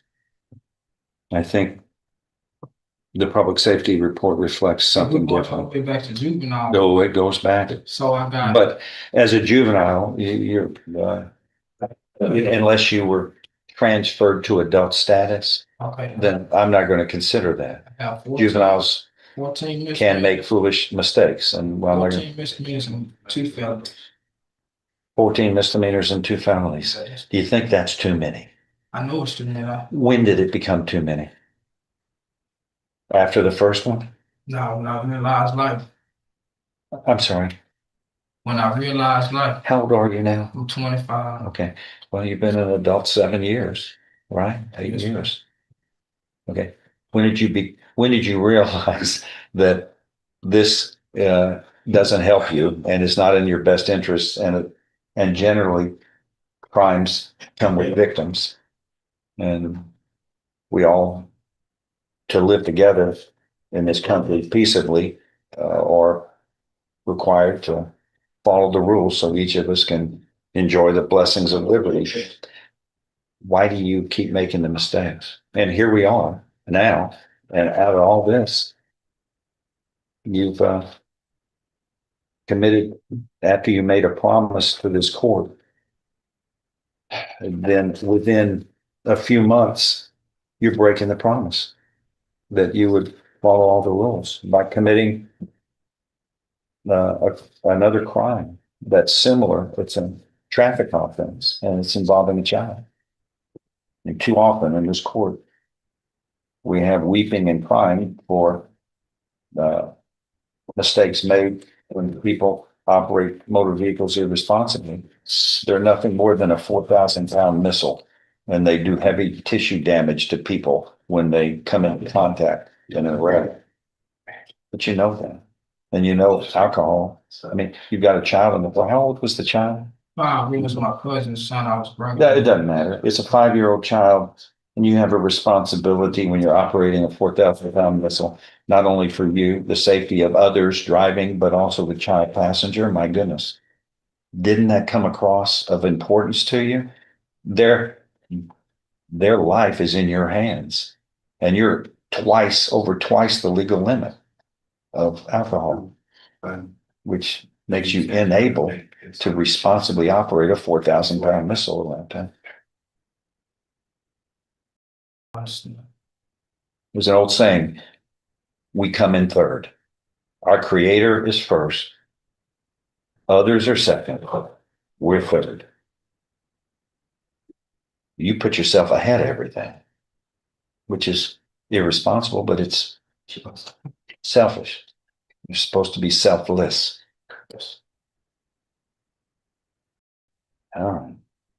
Man, it's a child, my God. You know, they're all along for the ride. They can't control what's going to happen. Okay. I think the court has put up what the boundaries here are. So go ahead. The state want to go first, or do you pass? No, we have 3 witnesses that we wanted to testify for the court. Go ahead. The state can go first. State can go first and last under the rules. Did you want to defer or put anything on, Mr. Haynes? I would like to open because I want to know kind of where my thoughts are on this before you start hearing evidence, Judge. Go ahead. Back when I had this initial case, what Mr. Joubert is placed on probation for, Your Honor has had an opportunity to remind himself of the facts of that offense. The facts of that offense itself is so disturbing. The evading arises out of some indecent exposure that was going on with him out at Lamar, and Lamar was actively looking for him involving those particular instances. You're talking about Lamar University here? He was around campus, yeah. And those are items he was found guilty of that are marked there in August 23rd, 2022. That report. Where he pled and accepted responsibility for the underlying. I don't have that. Do you need this to refer to? Okay, hold on.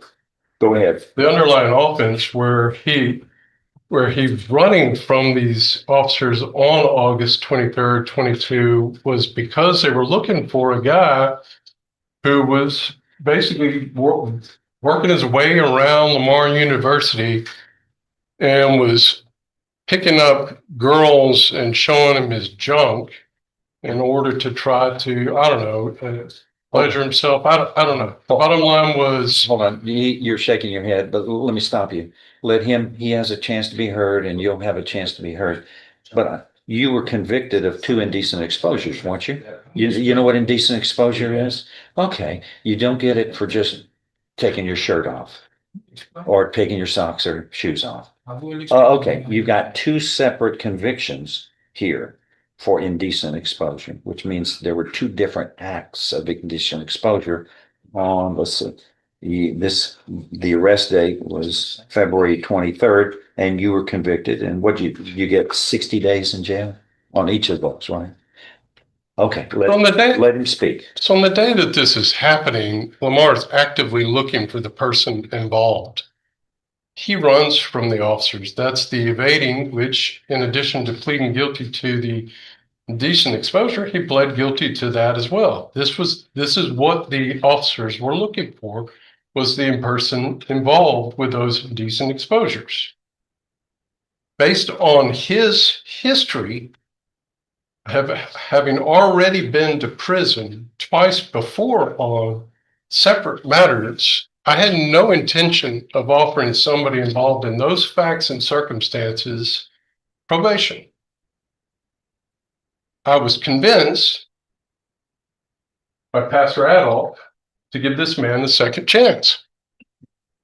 And I point to him in the courtroom because I know you're going to hear from him today. And it was through representatives of his that I went against every grain in my being to give him another opportunity. In my opinion, that experiment has failed miserably. He only made it 8 to 9 months before he committed a new offense, which he's pled guilty to you today. So just like the indecent exposure, he's guilty of that. Just like the offense that he's on probation, he's guilty of that. And what he's going to do is continue to offer excuses.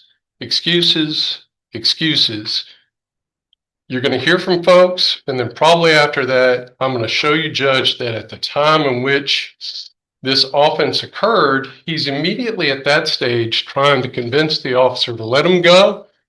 He's already worried about this day in court. When all that goes to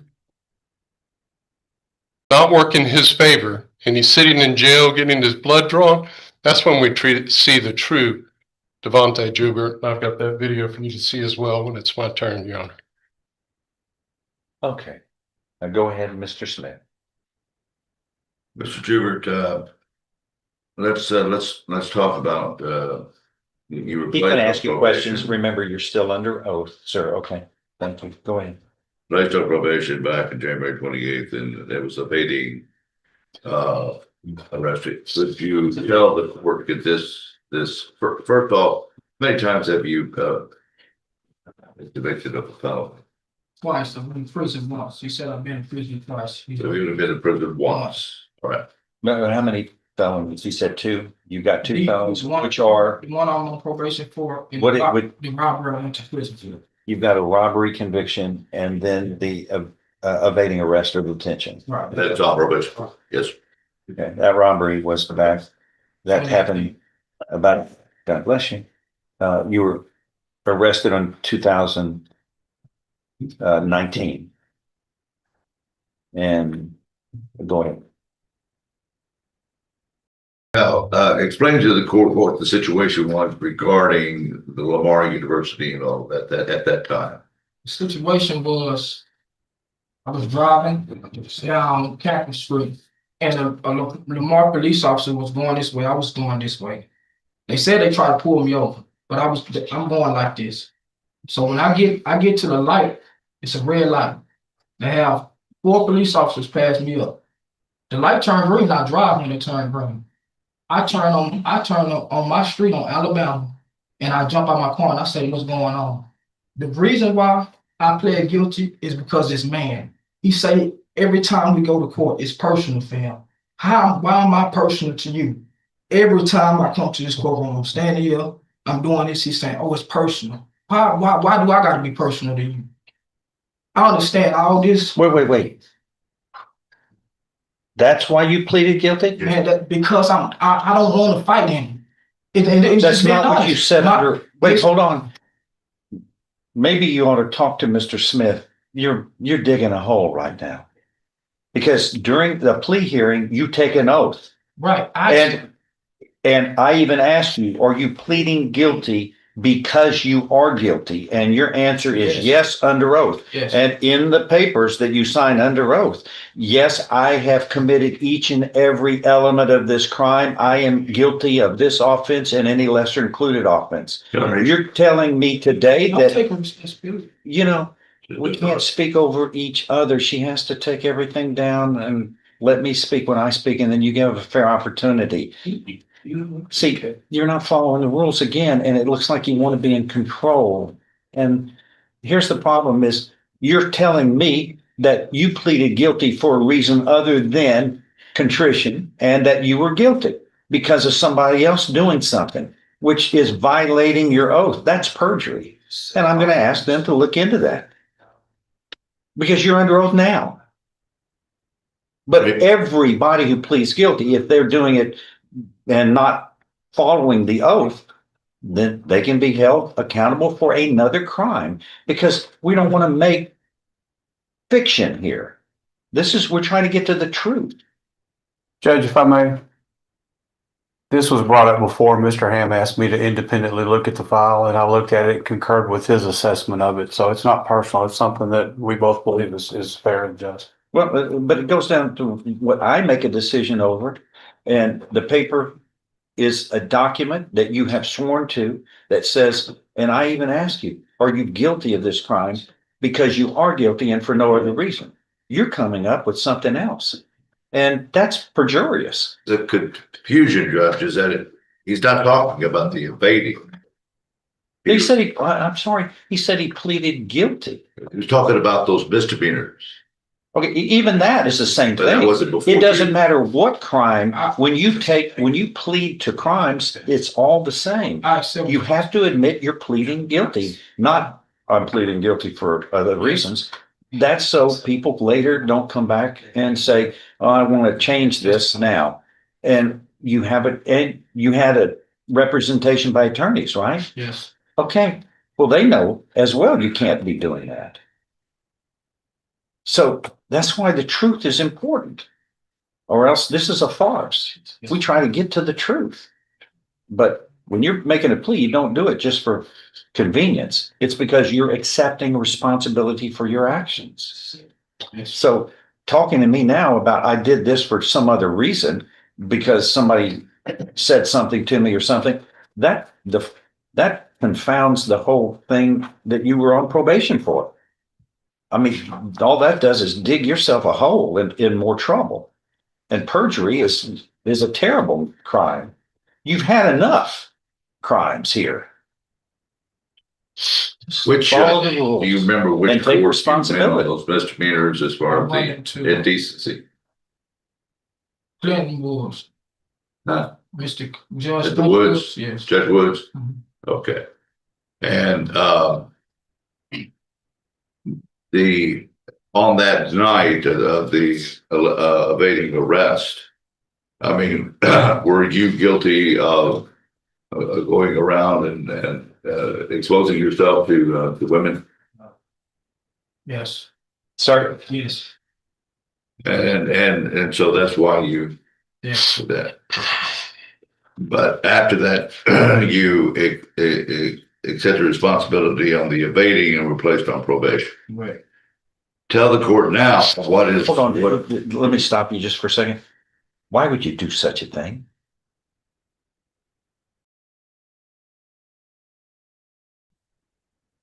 It didn't go down like that at all. And it just being. Tell the court what it did. It's not. How it went down. I really don't remember the situation. I can't. I just let it go. Were you drinking or something? No. Oh, you were sober and did this?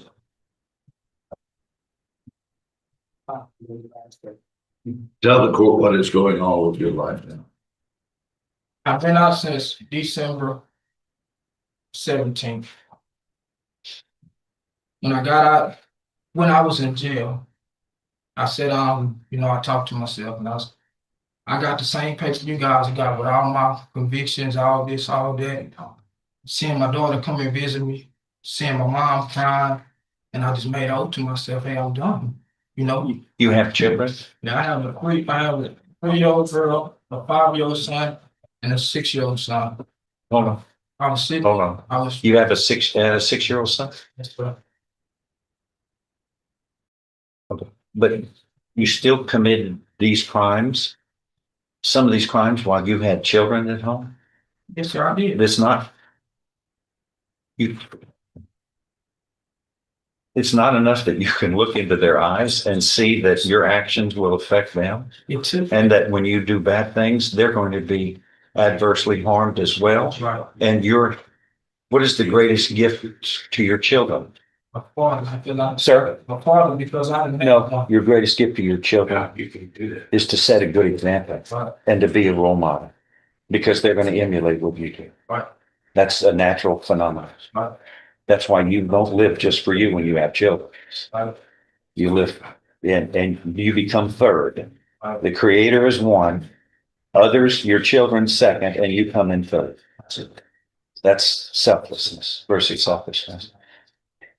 But here's the deal, you can always stop and act correctly and responsibly. Maybe this is your time, but for far too long, you have headed in the wrong path and made excuses, not accepting responsibility. And you did that today.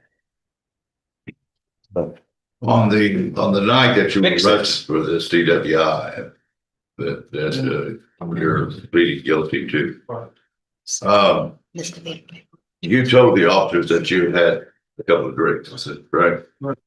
And you did not feel that you were really intoxicated until I explained to you what the legal definition of intoxication was.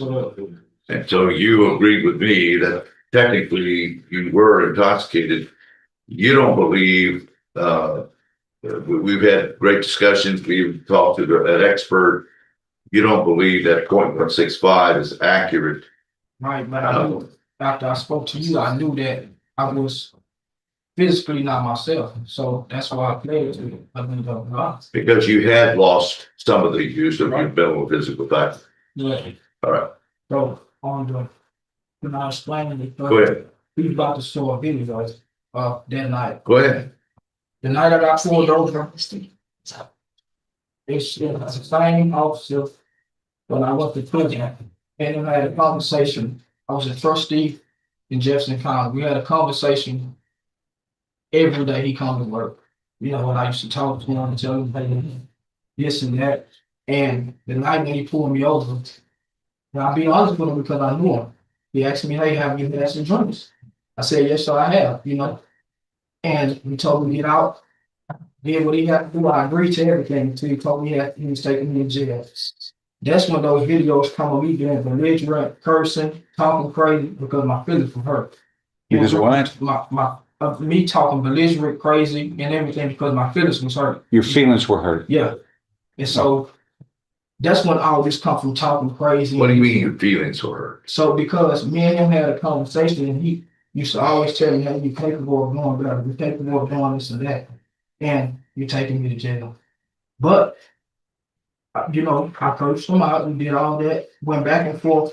But as soon as I got out of jail, I reached out to him, called, met him at the police station, apologized to him, told him, I understand how wrong you were doing your job. My bad. I'm going to do better. And he accepted my apology, But the thing is, he's trying to show this video that I'm just this guy. But like I said, I went from, it took me to go back that time and see my daughter through this glass, crying, and all this and that. When I got out, I started doing the right thing. I just got blessings after blessings, I got a brand new house I just bought. I have contracts with Walmart. Your new house, what is the address of that? 7895 Kemple Circle. Is that here in Beaumont? Yes, behind Popular's. And do you have your own construction company? Yes. And what's that called? DJ's Redeemed Construction. And as a matter of fact, concerning the construction company, you just finished a construction job at Antioch Church, is that correct? Correct. And also, are you a manager of, you have a separate job of being a manager of Airbnb property? Correct. Okay. Are you also part of a nonprofit organization that's called Not the Violent? Correct. Could you tell the court what organization, type of organization that is? So even though I'm going through everything I'm going through, knowing I gotta go to court, not knowing what's gonna happen, I'm still out there going, trying to talk to them and tell them, hey, my situation, I'm doing this, I'm doing it, you know, because at the end of the day, regardless of what happened, I know my heart's standing in this situation now. I know that this is my last time standing up for it. But you still have to accept and deal with the responsibility of your mistakes. I accept it. Okay. And on this evading that you're on probation for, that was not a high speed chase. Is that correct? Yes. That was just explain to the court what. Was me driving to my house. Okay. As simple as that. We weren't speeding. No, I anything of wasn't that. doing nothing. It's I'm straight to my house. All right. Well, but hold on. But you committed the crime of evading arrest, right? Okay. It can be committed in ways other than speeding. Okay, because it's a 4,000-pound missile. If you're going 10 miles an hour, people aren't going to stand in front of you. You're going to roll over I'm them. not saying I did. You committed the crime. Okay, it may not have been egregious, but still, when the police have the lights, siren, you got to pull over and deal with it. Not on your terms, but on the law's terms. Okay. Go ahead. So, in summary, tell the court where you think you are. Why do you feel that you're asking the court to continue you on probation? And why do you feel that the court should give serious consideration to that? Because I don't usually come up here and talk. You know, I'm what y'all do, what y'all gotta do, and I'm a silent, I'm going about my day. I'm up here fighting for my freedom because I'm done. And personally, and I know this might sound crazy, I gotta point the finger to this man because he think I'm a felon. He think I'm not gonna make it. And I got a point to prove. I got kids, man. And Wait, like I you said, what did you just say? You got have kids. Didn't you have children when you were committing these crimes? I had to realize myself. It doesn't, I understand I have, but at the end of the day, I was just still caring about myself. Okay, it's never too late, but you still have to pay the responsibility for committing the crime. Okay, all right. Anything else that you want to add as to why you want the court to consider, continuing you on probation? All I can say is I'm gonna let my actions speak for itself. I'm done. Y'all got me. Y'all got what y'all gonna get out of me. I'm done. Not gonna see me no more. Okay. You can imagine. I wish I had $1 every time I heard that up here. That's understandable. But just walk the walk. Don't just talk the talk. Okay. Go ahead, Bruce. I've asked the witness. Anything from the state? Yes. Go ahead. May Yeah. The PSI judge. All right, so let's try to do this in an orderly fashion. Yeah, that's the unfortunate side. When you decide to talk with the court, you have to also answer my question.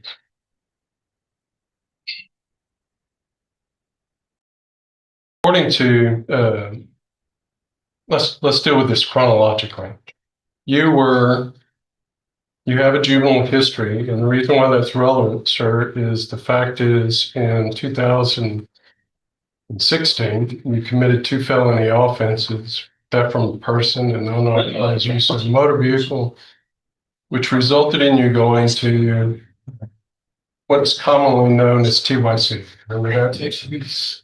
What you may not be familiar with is that underneath the law, that can and would be used against you as a felony conviction. Should have been told to you that back when you dealt with this when you were a juvenile. You understood that? Yes, sir. Okay. So you received a probation from this judge for the offense of robbery back in 2019. And that was revoked. And I happened to be the attorney on that whenever you appeared in court and you received 4 years TDC, correct? It was revoked for what? That's my follow-up question. Thank you. What was the motion? Do you remember on the motion to revoke as to why Yes. you were revoked? What was it? Because I didn't show up for my weekends and I had a whole bunch of theft charges. Okay. And that was in 2019 was the original offense. You were actually revoked in 2021, right? Yeah, because of Sean. Right. That was August of 2021. And then a year later, you're involved with these offenses that we've been talking about with the court, correct? Let's talk about that next.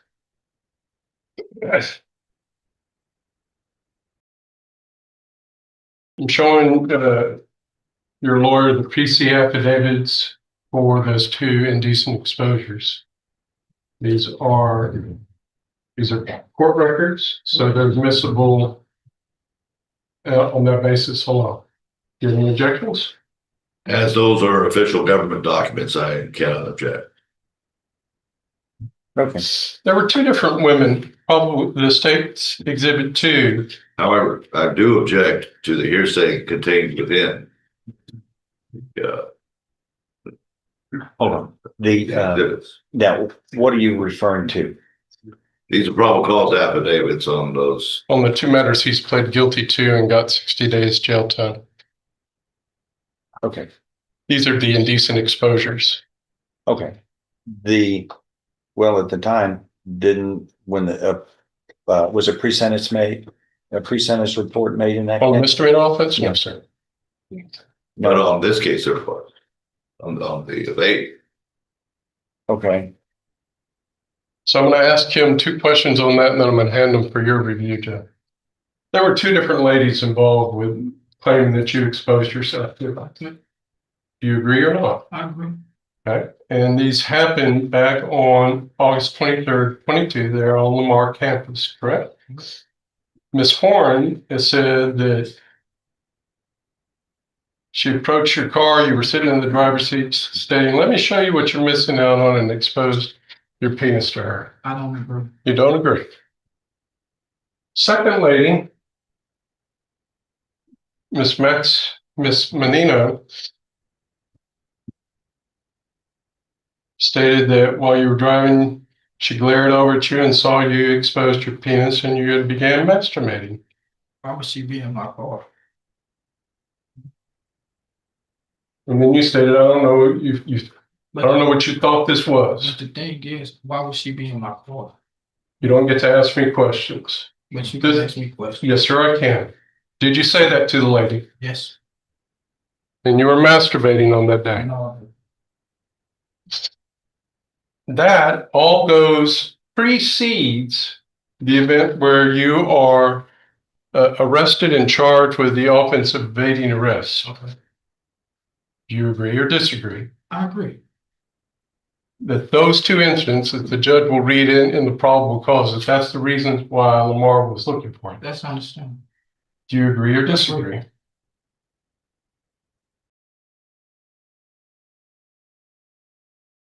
Officers in this deal, despite what you said in the PSI, which went unobjected to, said that you sped off at a high rate of speed. Do you agree or disagree? Disagree. That you disregarded all stop signs and the safety of others in that area, including kids on the bikes. Disagree. They did say that you finally stopped at 400 block of Alabama Street. That's the one thing you agree with, right? Yes, ma'am. But can I say something? Go ahead. Why don't you, before you say anything, talk to him privately so nobody can hear you, so he can give you advice. Thank you. Lieutenant. Okay. What you just read all my criminal history. One thing that you didn't mention is I understand because it's your job about the gap in my criminal history. Therefore, what I mean by that is this: juvenile all the way to 2021. I didn't stay out 30 days. I was back and forth in jail. You catch me when you catch me. This time, motion to revoke with this DWI, I called my probation officer and told my probation officer, hey, I caught a new charge. I call you guys every day to see when I had a warrant for my arrest. They didn't have to chase me. I wouldn't turn myself in. So it's things that you're saying, and I understand it, but people change. You pled guilty to the offense of evading arrest. That's cool. I've stated to you for the record what the officers alleged. You're disagreeing with that. Right. No, I'm agreeing to, I pleaded guilty to evading detention in a motor vehicle. Because that's what happened. If they say I ran, I drove to my house, but I'm not pleading guilty to the things that they said that I did. It's a difference. The two things I'm concerned with is that you were driving at a high rate of speed and disagreeing with stop signs. No, sir. You disagree with that. I disagree. But you pled guilty to the offense. Because I evaded from them. I went to my house. You know that you cannot legally do that, correct? It's called illegal. Sir? You said I can't illegally do what? Drive to my house? If I'm nervous, you got 4 or 5 laws behind me. That's the mistake that a lot of people make. That is not a proper thing to do in the law, sir. That's understandable, but I asked you a question about the gap between my criminal history. All right, you're bringing up everything that I've been doing or what I have going on, and you're not speaking the facts that you know because you don't, like I said, you have a personal eye to me. I have recordings of you saying it's on Robbie right here. This is personal to me. Pretty much what I have said on the record, and it's clear for the court's record, is that I do feel like when I gave you the opportunity that gave you this chance, and I said, I feel like I've got egg on my face. I do feel like I went out on a limb for you. But then the day, and frankly, Mr. Juber, it's not personal. What it is I do feel like you failed. Right. But so let's talk instead about the offense. Okay? I'm not worried. We already discussed offense. What I'm trying to make clear to you is this, Mr. Ham. Hold on. That Hold on. You don't get to decide how the hearing is. Please stop. It's you don't follow the rules. You have a fair opportunity to be heard. He, by his oath and his job, he can inquire. He's a prosecutor and they can inquire representing the people. Yes, sir. And you may answer or not. Yes. And then Mr. Smith gets to put you on and you can put the whatever evidence you want. But you don't decide the way the hearing works. I mentioned that you like to be in control, but this doesn't show that you're really doing a good job on control and making the right choice. Which here's what's disappointing. I think you're capable of it. You're capable of success. That's why I'm frustrated that you've had this many mistakes because you seem capable. And I hate failure. And especially people who are capable of doing better. So I'd like to ask questions by his job, and you may answer or not, and the court gets to determine what weight and credibility is to be given by the evidence. But you don't get to control the proceedings. The state can ask and do its thing, and then the defense can, and then you have a fair opportunity to be heard. So let's shift gears to August 30th. That's the night you were arrested for DWI with a child. Right. Have you watched the videos contained in discovery that's been provided to your defense counsel? Yes, I watched it, and I explained to you because I'm not asking you to go into an explanation. Yes, I watched them. All right. So hang on. Do you recall that the officer, after he placed you, or after you're talking to Officer Weeks right there at the patrol car, right, he leaves you there for a moment and he goes to talk to the passenger? Do you remember that? Right. Do you remember what he asked her? Where did we go? Well, he didn't tell me what he asked her. Right, but you've watched the videos. He didn't tell me where he went. The only thing that I know, I was belligerent and I was acting out of feelings with him. Do you remember when she told him that you were drunk whenever you showed up to pick her up? Correct. Do you remember her detailing all the amount of drinks you had before and after she got you? Correct. I'm not saying I'm not taking responsibility for that. I did it. And all those were different from what you told that officer that day? Correct. All right. And I went back. Second thing, isn't it true, sir, that whenever you realized that you knew this officer that you were trying to get to avoid this whole thing, not be arrested. Yes, sir. I was asking them, could I call somebody to bring me home? I'm not saying you're wrong. That's Okay. exactly what happened. All right. You know, Did you watch the video that when your blood was being drawn at the jail? yes. Did you see how many times they stuck me? Sir? Well, how would you describe your attitude that day? Belligerent. I was going crazy. I was in my feelings. And what were you calling people? Everything in the book. And do you think that what your action was appropriate? No, I know it was not appropriate. That's why I took the steps to go apologize to him like a man. There was more than him involved. Both of them and Roy Carroll got apology from me. What about the nurse? The nurse, I spoke to the nurse when I went to jail for my motion to revoke probation. She's the one booked me in. I apologized to her first. You were belligerent and offensive to Officer Weeks. Correct. The other officer and the nurse. Officer Tyler. Correct. And the nurse. Correct. I'm not saying I wasn't. I'm telling you. Not acting like you are today. Because at the end of the day, I learned from my mistakes and I'm going to apologize to them. They accept my apology and we moved on with life about it. I have no other questions, Ian. I got one more thing. He'll ask you and he'll give you a chance. It's a statement. Go ahead. Mr. Ham, it's nothing against this. I understand you doing your job, but I'm not a failure and I'm gonna prove you wrong. And regardless if I go where I have to go today or the Lord let me go home, I'm gonna prove you wrong that I'm worthy of being on this earth and doing what I have to do as a man. And that's that. Wait. You and I have discussed. Hold on. Hold on. I'm a little fuzzy about what's he wrong about? No, I didn't say he was wrong. Well, he said you're gonna prove him wrong. Because he said I mean, failed. He said I'm a failure. Well, you were a failure on probation is what he says. And by committing these violations that you've admitted to. Okay. Nobody's saying you're a failure. You're capable of doing great things. Just make those good choices. Oh, sir. Go ahead, Bruce. You and I discussed on as far as what you were placed on probation for, the evading, that, I mean, there is an offense called to elude, which is a misdemeanor, which is failing to pull over, when officers are instructing you to pull over. And you explained to me that is what occurred that night. You failed to stop when the officers were behind you because you wanted to get to your house. But there was no high-speed chase, is what you're saying. Is that correct? All right.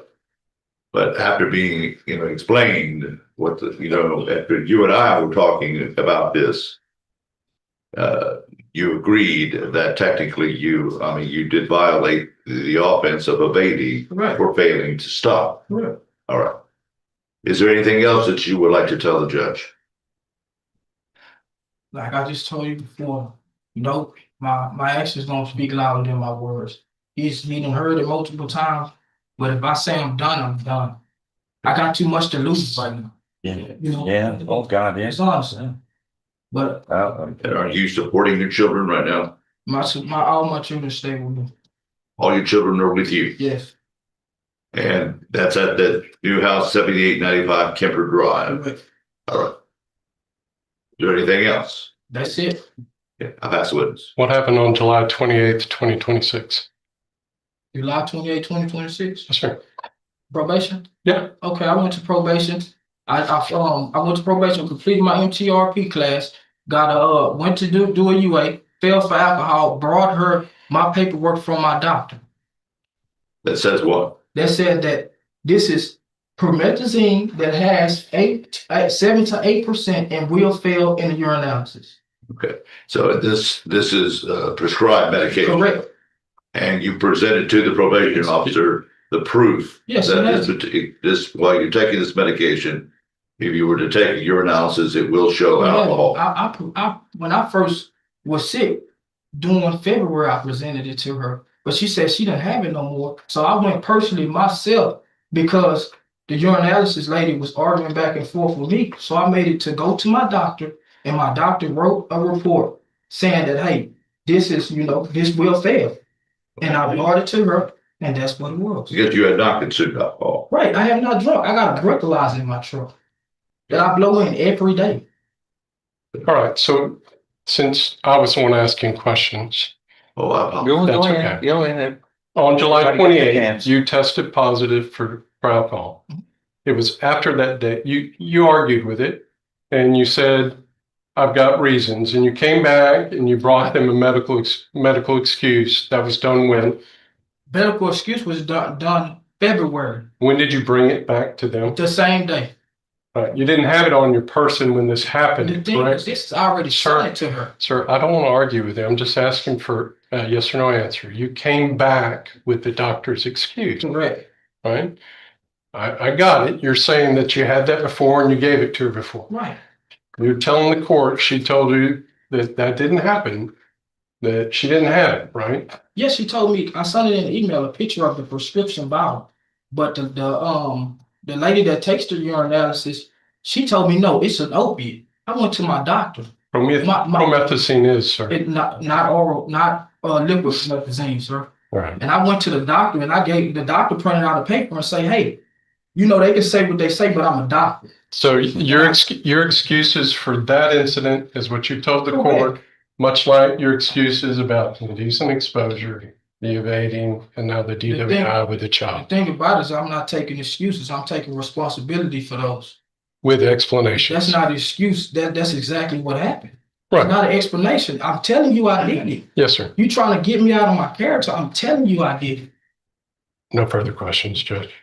Anything, Bruce? Nothing further. We have three witnesses that we elect. Okay. We call Pastor Adolph. How do you want to do it? You want to do it at the table? Yeah, he can come up. What can I say? All right, we're going to go ahead and pause here for just a second. First off, I find it interesting they're calling a pastor, so I can't wait to see this. But I need to catch up on some things. Lindsay, thank you for 10 memberships. I appreciate that. Ashley sent $10. Thank you for everything you do, Dan. Ashley, thank you for being part of the community. I very much appreciate it. And Lindsay, thank you for the $10, your sponsorship of TCF Overtime. So I appreciate that as well. All right, guys, we will run with this until it's over. Depending on how long this goes, I might try to still squeeze in some Dungeon Court too, but we'll see. So let's get back to it. I'll close it now.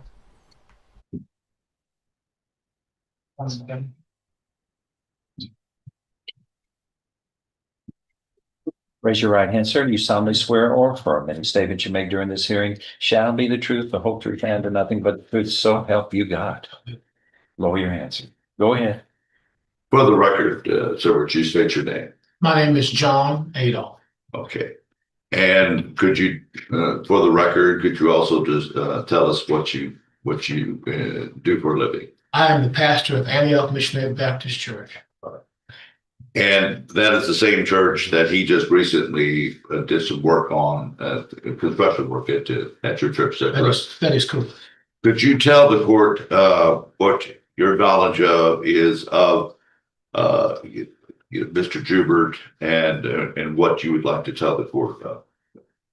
Judge, I've been the pastor of Antioch for 30 years, and I've known Devontae for 28 of those years. His childhood, young ages of adolescence, young adulthood have been peppered with problems. His family sits on the same pew every Sunday, and I've watched him grow. I've watched him make so many mistakes. He has been the kid for me we've always had to keep an eye on. Always had to say, but where is he now? When I ask for, grace and mercy towards him in his last condition, I just knew that he would be able to stay on the straight and narrow. The DWI that he had received was very hurtful to me. I was very disappointed. When I look at his past and consider that charge, my mind said he's doing so well. It is why I'm in court today, because this is the best version of his personhood that I've ever seen. I have preached to him issues of honesty, transparency, integrity, and responsibility. Every time we talk, I say, where are you? What are you doing? How's it going?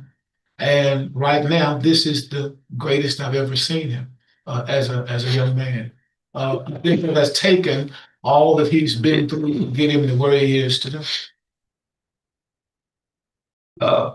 The court's decision today is to revoke his probation and put him in the penitentiary, or not revoke his probation, but continue him on probation and not put him in the penitentiary.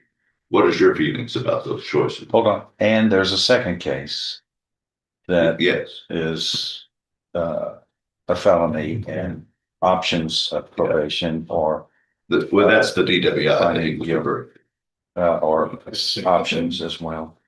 What are your thinking? What are your thoughts about as to what he should, any kind of guidance you give to the court as to what he should do with Mr. Jubert? One, I think that if he's shown leniency, grace, and mercy, I don't think you'll ever see him again.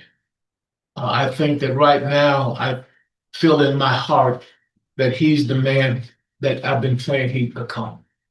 Get up, go to work, come home, love your wife, take care of your children. Where are you? What are you doing? And to move him forward. I don't think you'll see him again.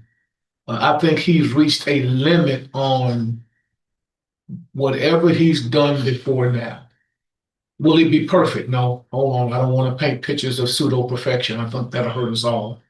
At the same time, I do believe that he'll be in a lane that pushes him forward and really cause him to be a good, productive citizen. I believe that. When I check with him, I've talked to him almost every week. Right now, we have a little over 6,000 people in our church. And I've just taken him under my wing to say, where are you? What are you doing? And how's it going? Where are you working? How's your children? And what I hear from him consistently makes me feel like if we give him another chance, I don't think we'll see him again. Thank you. I'll pass the witness. Pastor, Yes, sir. I didn't realize you had a flock of 6,000 people. Yes, sir. I know you're a busy man. And I want to get, you and I have not one-on-one visited about this young man. No, sir. Right. First off, great book. Come to the table.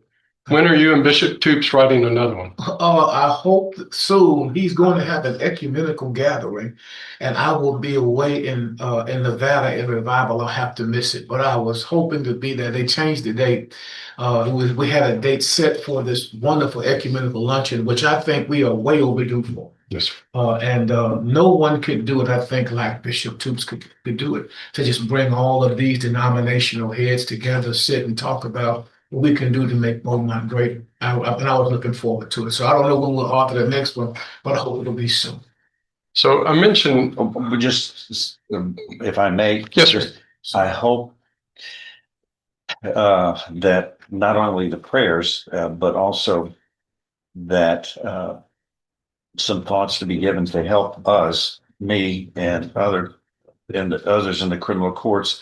We're the 21st largest county in the state with the 15th highest crime rate.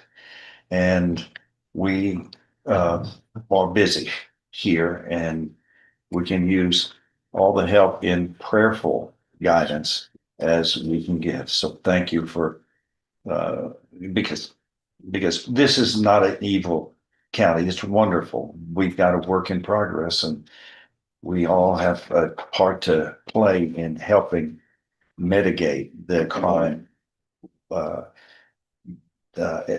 crime epidemic that we have. And there aren't many counties that have a proportion of crime based upon population that's high like ours. And we're working as hard as we can, and we need all the help. Spiritually. Yes, sir. I believe it works. So go ahead. Thank you, I too honor shepherds. Thank you. And I know that your flock is huge, and I know you do a lot of hard work. That's why I mentioned my shepherd was Bishop Toops. Yes, sir. It's tough when you've got that. And one of the things that you've stated, there's several things that are ringing really close to my heart, and I want to go back to it. When did you start taking such a personal approach that you described to Mr. Smith with Devontae? I would think when his mother came to me, and I don't know which one of those incidences it was on, according to that litany of things you all shared about his past, but his mother would come to me on a regular basis. We have prayer cards at our church, and people fill them out and they would send them to me. Prayer intentions. Yes. And I would get one with his name on it. That's how I got to really know. His family would sit on the second pew to my right every Sunday, and there'd be these little boys sitting there. And so as they grew up, she would always tell me, please pray for Javante. Please pray for Javante. So it became just almost like a chorus. Pray for him, pray for him, pray for him.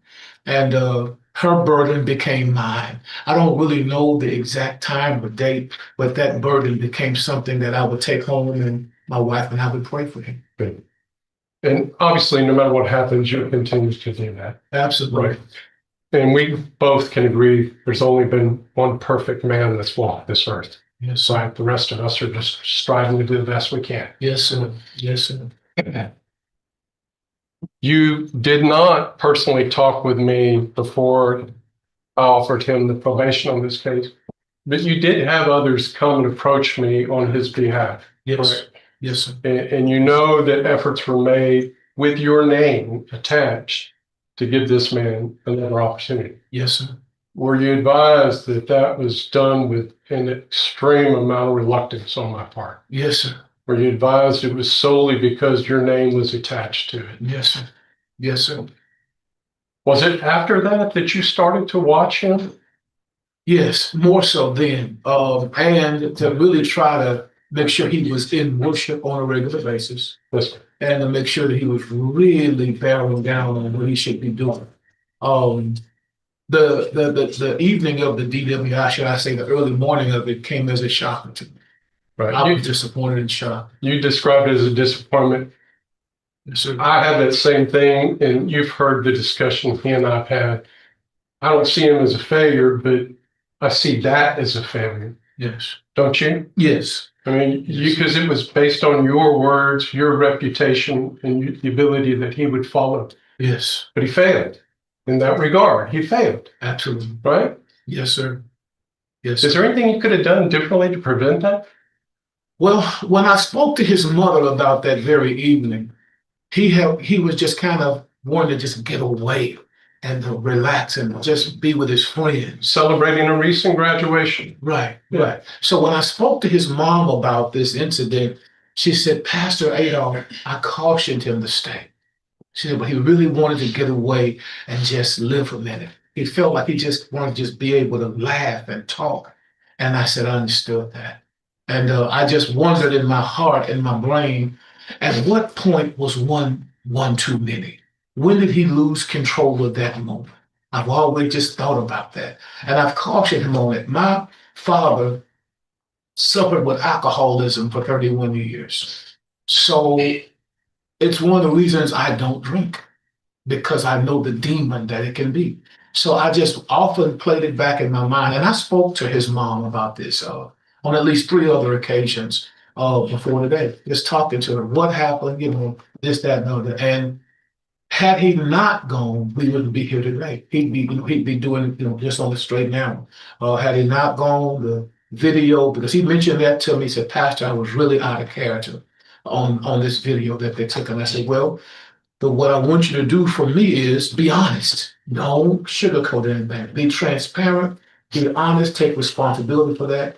And I just wonder what would have, this day would have never really been this day without that moment. Can we agree that had he followed the rules of probation and ceased his celebration before 10 o'clock and gotten home, we probably wouldn't be sitting? Yes, sir. And if he'd followed the rules, obviously we wouldn't be dealing with this. Yes, sir. Follow your advice, his mother's advice, we wouldn't be here. But he's a grown man and he made his own decisions. True. Yes, sir. All right, so let's talk about the second thing that you talked about. And I think you and I can both agree on this. It's important for a man to have integrity. Yes, sir. Do you think this man here has expressed integrity specifically in his actions just today in court when he's been arguing with me about doing my job in them? I think that he has been just to a push to be emotional. I think that he wants the truth to really come out. And it's so much layered. That's why I talk to him so much, because so many things are layered. It's almost like peeling back pieces of an onion. So what layer are we missing? I don't know if we're missing them. I think that right now, what I wish, we had the time to do is really figure out what really happened. Like so many times I want to ask him now, what happened with this? And what happened with that? And the story is always just layered, So I would reach to say that as I listen to him talk to What do me, you play? 2 and 3. what I would reach to say is that as we listen to him talk today, one of the things that I've really been pleased with is he hadn't tried to hide anything. I don't want him to hide anything. I'll show you what's marked as State's Exhibits 2 and 3. These are the probable cause instances where on August 23rd, 22, he was using, at best explanation, a really bad way to try to pick up girls at Lamar University. One in which he exposed himself and told a young lady, this is what you're missing out on. And used the same line similar as he masturbated when he had another one in his car. Is that a man of integrity? So Did he tell you about doing those things? I heard about the case at Lamar. I did not know about the intricacies or the intimacies of this man. No. When we have integrity, we admit our mistakes and we come and we talk to it. And I don't want to get into confidences where you may have shared that information, but you didn't know this detail. No. I knew about the case at Lamar University a few years ago, but I did not know about the specific allegations that are listed.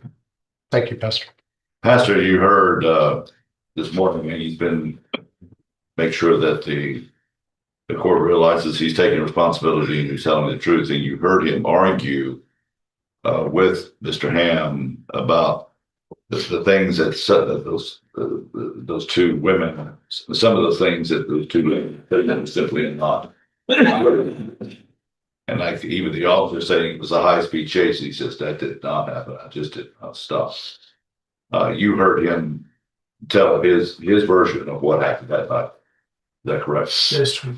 And the thing that on the night of this DWI that he was celebrating, he had just graduated. Yes. He wanted to, and he made the mistake of being with his friends to celebrate that graduation. Correct. And where he got his commercial driver's license and whatnot. Correct. Which was a big step, for him. A milestone for us. Oh. That wasn't the mistake he made. It was operating a motor vehicle with a child. A child passenger while intoxicated.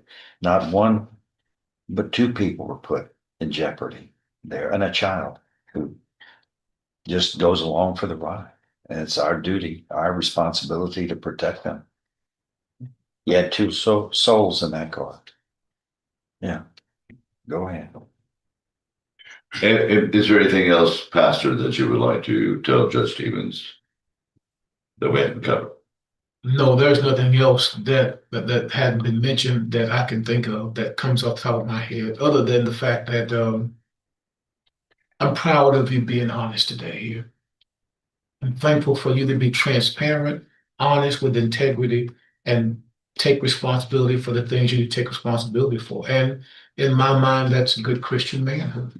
Stay on this street no matter what happens. This is the boulevard that I think you ought to be on. This is the street that I think leads to things that will lead you to favor with God. I'm very proud of that. I don't think you've tried to cover anything, mask anything. And I feel for certain in my heart that if we show him the type of leniency that I think that he could gain or possibly gain, that we won't see him again. I have nothing, brother. Anything else? No, thank you, Pastor.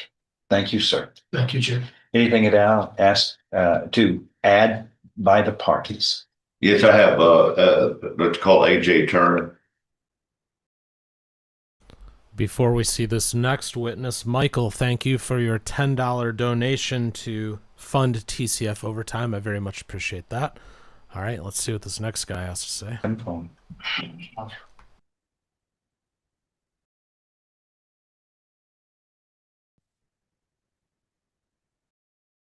And raise your right hand, sir. Do you solemnly swear or affirm the testimony that you are about to give shall be the truth, the whole truth, and nothing but the truth? So help you God. Yes, sir, Judge. Please lower your hand.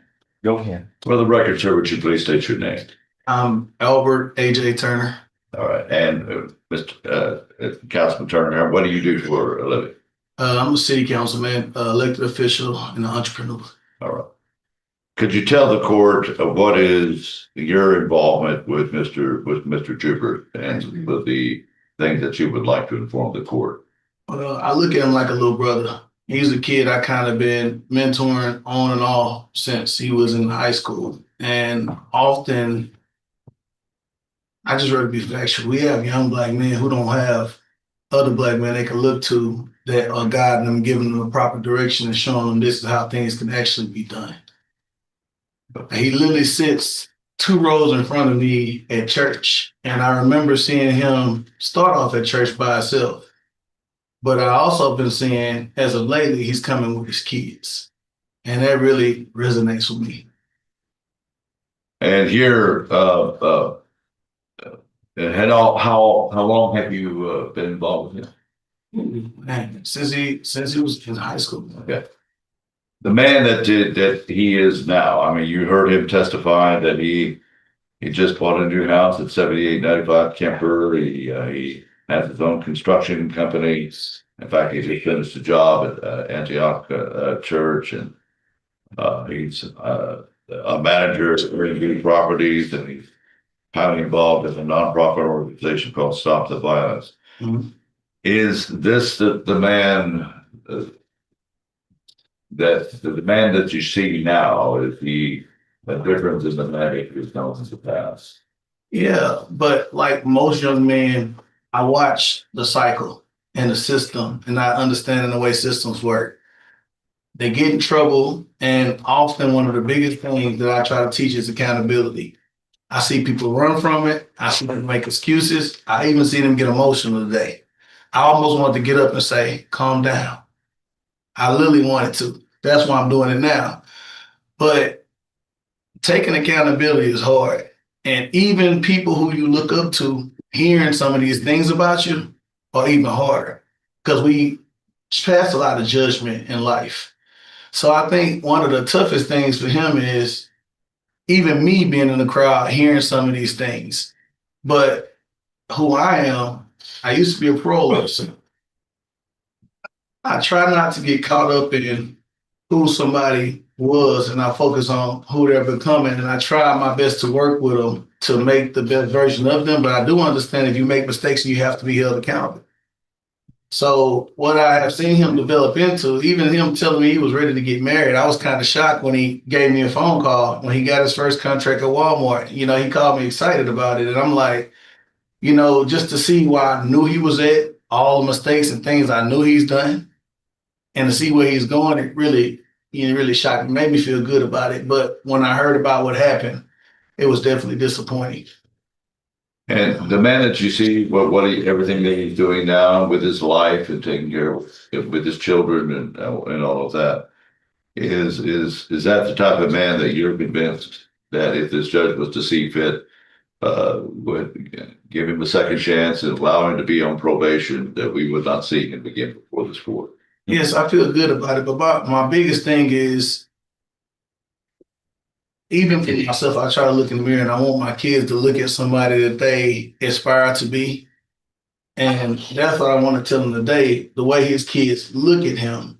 If the kids knew some of these things, that mistakes he's made, you want to make sure you're making a proper decision so you don't discourage your kids or you can't be around your kids, because I see him love on them on Sundays. I see him hugging them. I see his arms around them, man. Just to kind of watch that, it's just tough to hear what's going on today. Is there anything else that you would like to tell Judge Stevens in this decision that he has to make as to whether to put him in the penitentiary or to allow him to be, remain on probation? Well, Judge, it's hard to deal with these type of instances. Even the emotion he showed earlier. As I stated earlier, I wish I could have walked up here and said, calm down. You got it. But what I'm most proud of is when we talked about this, he said, I'm taking accountability. I'm not making excuses. I'm admitting to what I did. And whatever the results are, I'm just going to live with it. And a lot of people don't do that. You know, everybody's looking for a way out. And just to have the level of maturity to say, whatever the results are, I live with it. And me coming today was based upon what I've seen in his growth. You know, when you see a brother falling or struggling, specifically brothers who might not have an older brother or a father figure, me as an older man, I want to grab him and pull him up. I don't want to leave him down there. People ask me to come speak often. I won't, because if I can't physically see you're making improvements and doing the right thing, the last thing I'm going to do is attach my name to that. So that's why I chose to come today, because I have physically seen it. I've seen the growth. I've seen what he's doing in business. I understand celebrating when you accomplish a milestone. But like Judge said, the celebration wasn't the issue. Choosing to drive the vehicle was the issue, specifically with a kid in the car. But you having kids, I definitely understand that as well. Thank you, sir. I have nothing further. Yes, sir. Thank you. I have a few questions, but before we get started, my memory is that, have I represented you in the past? Me? I'm just checking. No, sir. It seems like every time I'm confusing you with someone I dealt with, and to be fair, it's a domestic. Yeah, I've never been arrested. No, it wasn't criminal. Okay. I'm remembering a The man's domestic. an elected official here. No, if it's a domestic case, well before I ever came to the DA's office. No, All not right, me at all. good, fair enough.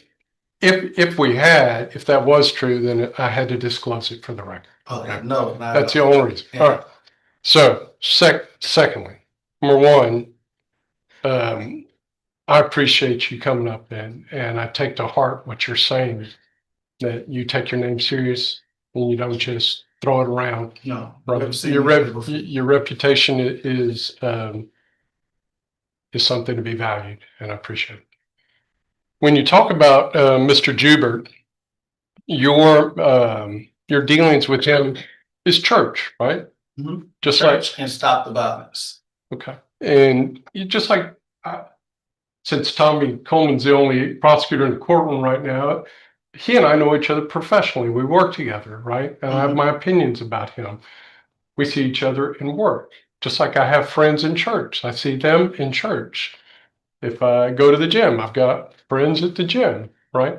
And we develop opinions based upon what we see during the time in which we see them, right?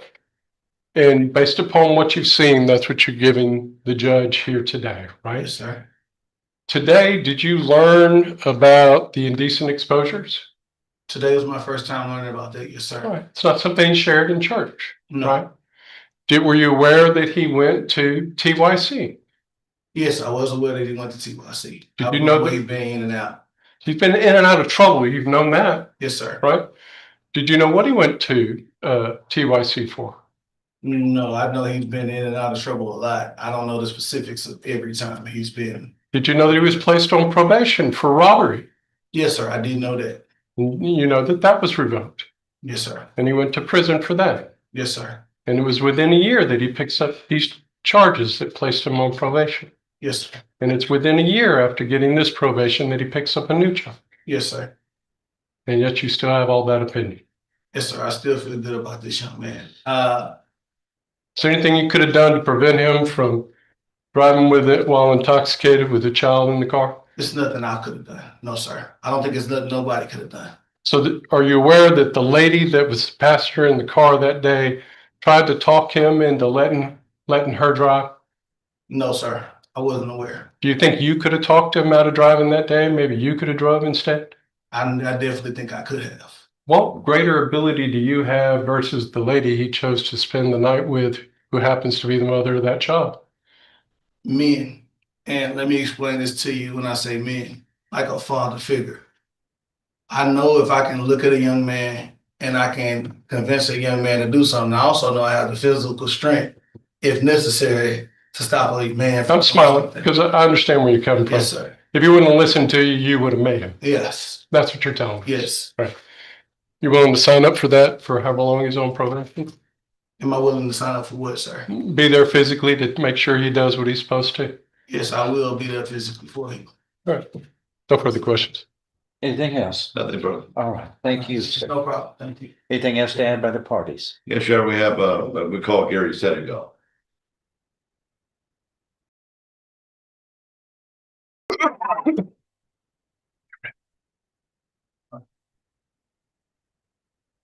Come forward, sir. And please raise your right hand. Do you solemnly swear or affirm that the testimony that you are about to give shall be the truth, the whole truth, and nothing but the truth, so help you God? Yes. Thank you. Go ahead. Please state your name for the record. Gary Senegal. And, Mr. Senegal, could you, Is it Senegal or Senegal? Senegal. Gar, yeah. AUR, Yes. And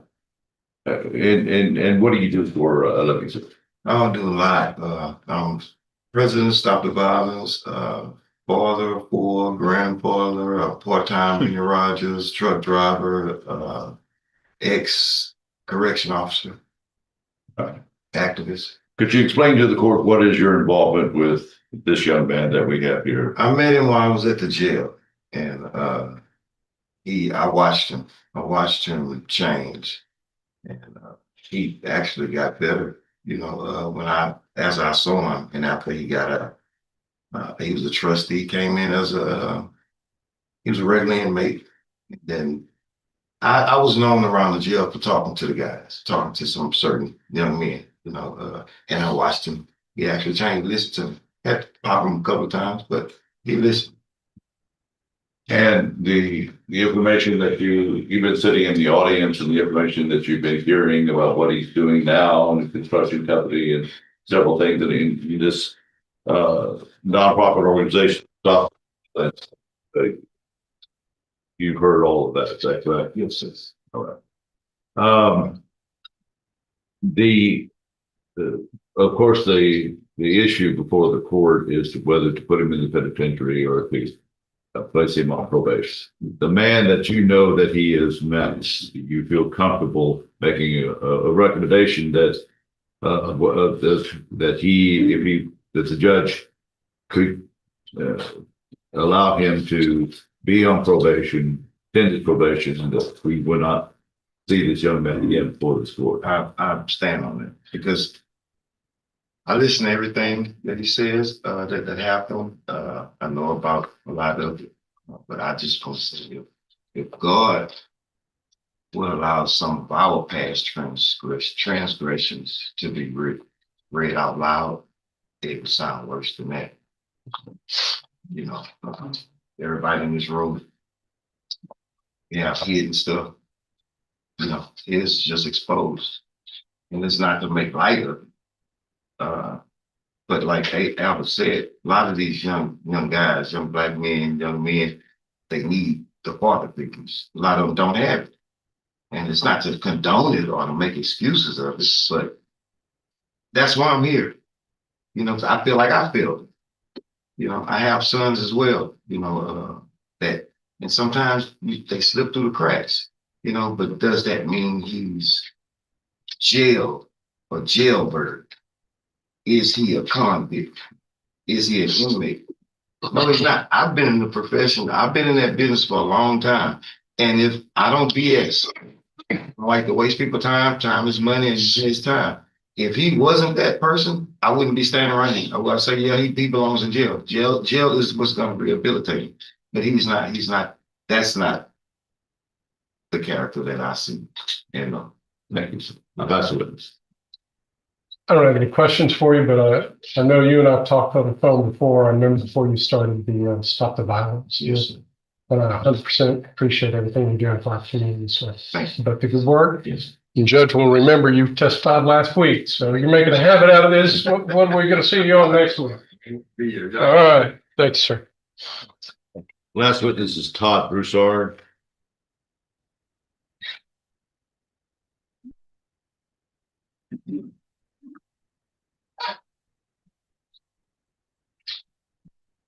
And please raise your right hand. Do you solemnly swear or affirm that the testimony that you are about to give shall be the truth, the whole truth, and nothing but the truth, so help you God? Please lower your hand, sir. And for the record, sir, please state your name. William Todd Broussard. And Mr. Broussard, what do you do for a living? A lot of things. Entrepreneur. Okay. Sales manager for Keys to Your Door. I run a nonprofit called the Mentorship. And I do Airbnb businesses. So that's what things is. Could you explain to the court what's your involvement with the young man that we have before the court, Mr. Jupiter? My knowing Devontae stretches back to I started substitute teaching in the district in 2010. I was working for Channel 4 before that as the media manager.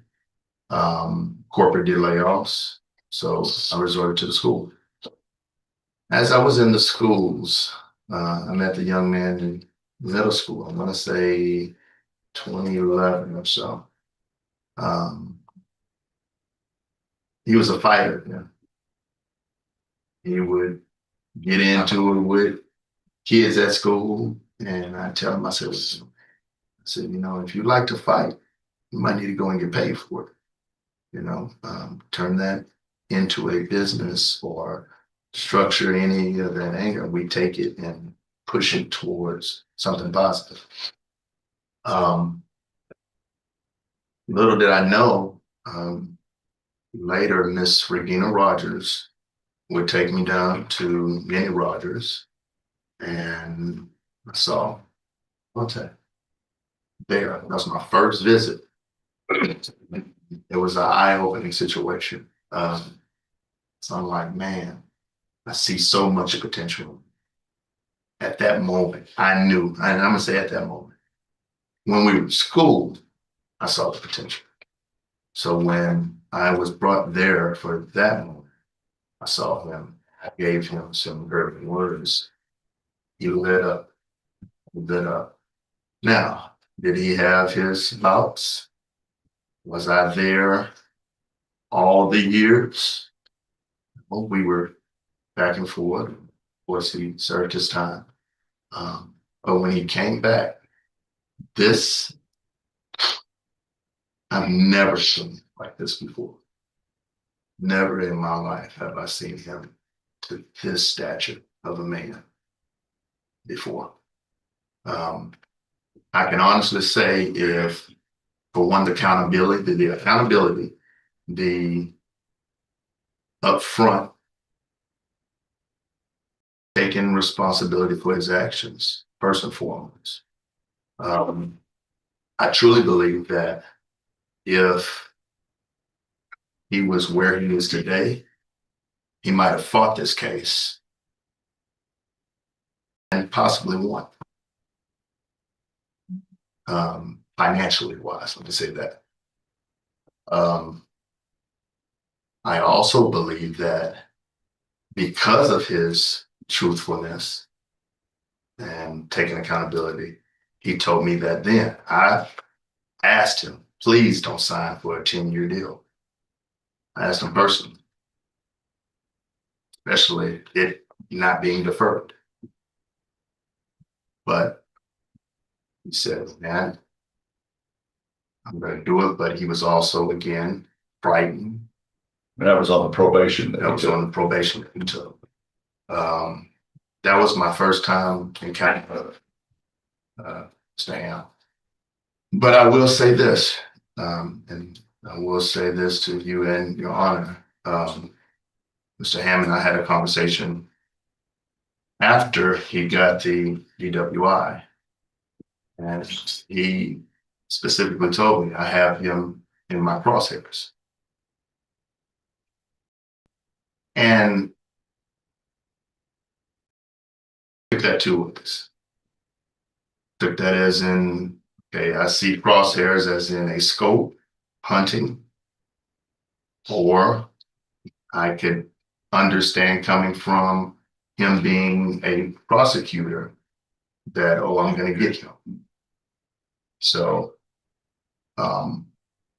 my request, and from what I see now, that this young man, regardless of what he has been through, regardless of the decisions he has made, I seriously doubt that you will see him again. So the issue before the court is to whether to put him in the penitentiary or to allow him to remain on probation. The man that you know now, the way he is now, do you think he is worthy of being given a second chance and being continued on and be placed on probation? Yes, sir. I do believe that he should be in probation. I will also say this to Mr. Ham. The other conversation we had was about Paul, who also wrote Romans in the Bible, saying Paul went to prison. I get it. I understand. But he also wrote Romans 8:34. If God be for us, who can be against us? So that'd be it. Is there anything else that you think you need to tell the judge that would be helpful in the issue before the court? We'll see you. Thank you. Nothing further with this witness. All right. So no offense to the other three gentlemen that have been character witnesses. You've been with him the longest. Yes, sir. And the reality is that every time he's come to court, you've been here. Recent. All through this current situation, we've seen you every time. Recent. That's why we've had conversations. I wasn't there before he went to prison. Is that correct? But you were here when he took the probation deal. Yes, sir. And had anybody asked you and placed you under oath, that same day you would have said same stuff you said today, which is we're never going to see him again. He's never going to commit another offense. In fact, you told me that day. Did I tell you that? Yes, sir. You sure? Pretty sure. No, sir. Okay. No, sir. You're under oath. We'll go with your answer. Yes, sir. You don't remember us saying that. I spoke to you about, I said, if he is taken in our custody, and I Yes, said sir. custody, I'm sorry. If he's taken under our Tutelage, your program. tutelage, Yes, sir. programs, we're going to mold him. Yes, sir. We're going to mold him. Did you do that? Yes, I believe. And was that before this new offense? That was the beginning. Right.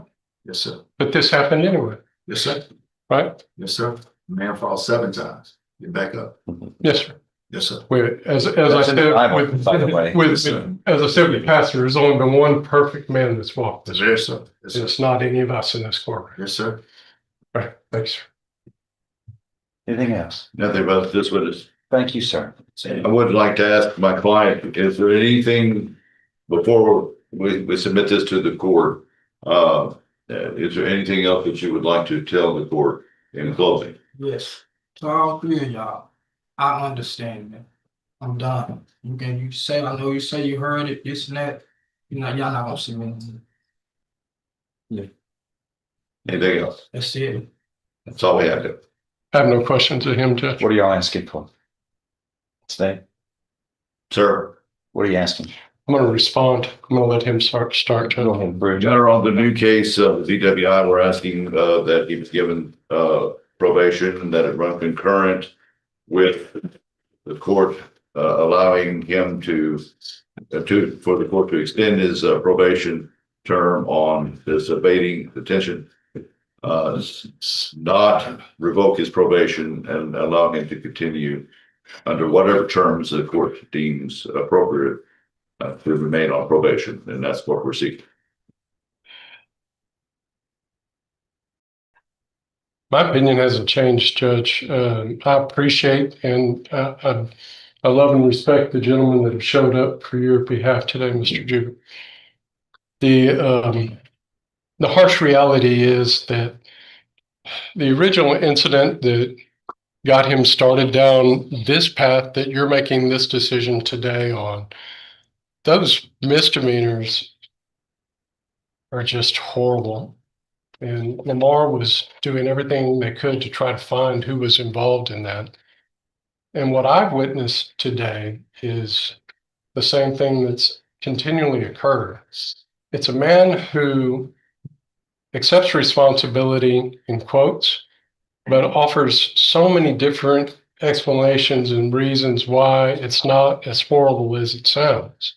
But the reality is, it is as horrible as it sounds. He was wagging his genitalia at two different college girls in Lamar in 2022, less than a year after getting out of prison. We did not teach him a lesson on good charactered men. I did not hold his feet to the fire. I did not seek his time in prison whenever he was up on the trial docket on this evading detention with a motor vehicle. And it is not like he keeps trying to tell the court. I remember the evidence. I know what the witnesses would have testified in the trial. There was a high rate speed where he did disregard stop signs. He put people at risk. It was a clean and clear evading. Yet he started probation. And not even 8 months later, he's in a vehicle, drunk twice the limit, with a lady who tried to talk him out of driving because she was worried about her child. We're lucky that we're not here on some kind of manslaughter charge, which Your Honor seen too many of. I can't, in good confidence, in representing the county, recommend anything other than an 8-year sentence on the underlying charge, which is the evading. And I leave it to Your Honor's discretion as to what should be done on the DWI. Anything else?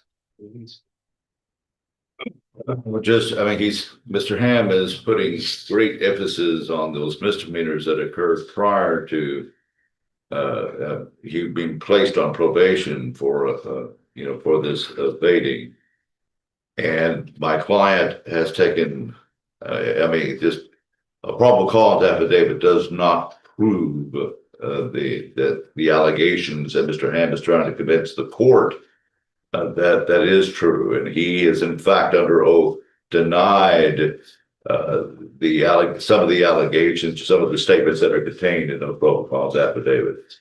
It appears to me that the state is wanting this court to revoke his probation and punish him for the allegations that are stated in those probable cause affidavits, and I would submit to the court that is not the issue before. He has been proven that he is a businessman. He's done work for the Antioch Church, of all things, and he's smack dab in the middle of being highly involved in a nonprofit organization called Stop the Violence. He's just simply not the same man that he's had in the past. He has been truthful with the court. He has taken responsibility. And this is a young man who I feel, if the court would give him the chance, that he would be successful on probation. You would not see him before. Yeah. All right. Let me get I need some clarification. Yes, sir. The robbery conviction earlier, he was convicted. Was that 10 years regular probation in 2019? Yes. And was it revoked? Yes. And you were sentenced to what? 4 years. All right. Here's the packet of information, Jack.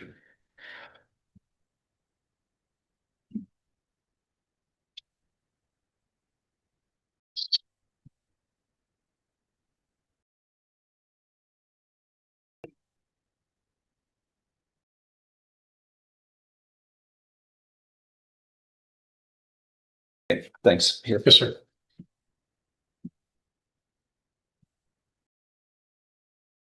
All right. The evidence is before the court. The court has reviewed the court's file and listened to the evidence presented in the arguments of counsel and also the statement made by the defendant. In this first case, this motion to revoke probation in 23 CR 168. Okay, there's some changes that need to be made on the paperwork y'all fixed. Number one, it said prosecution will proceed only on counts 1, 2, and 3. He pleaded to 1 and 2. Yes, sir. All right, so I'm going to correct that.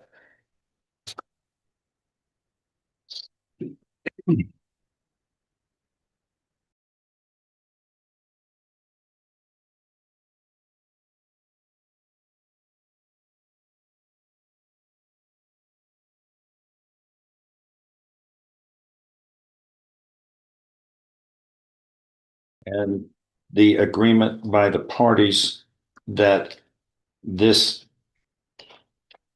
agreement is that whatever sentence in the disposition of this case is going to run concurrently with 156, that the defendant is going to be entering a plea of guilty to the state jail felony of driving while intoxicated, which was based upon the allegation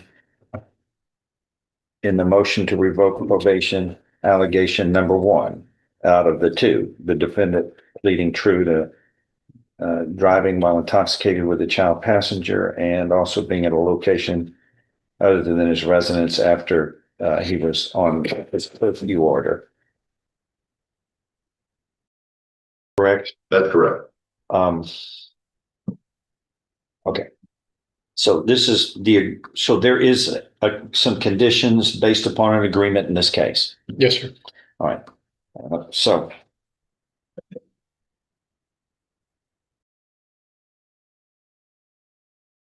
if I follow this agreement, he has no right of appeal, but y'all mark through that, right? If I follow it, he's gonna, okay, y'all mark through this, which is On the concurrent, yes, sir.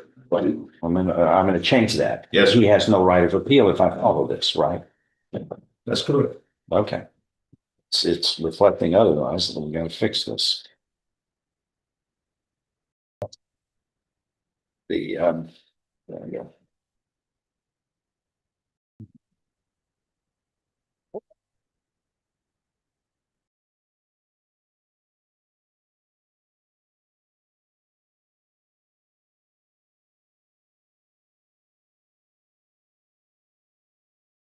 I need to fill in at the bottom of that with the defendant and, yeah. Gotta get it right.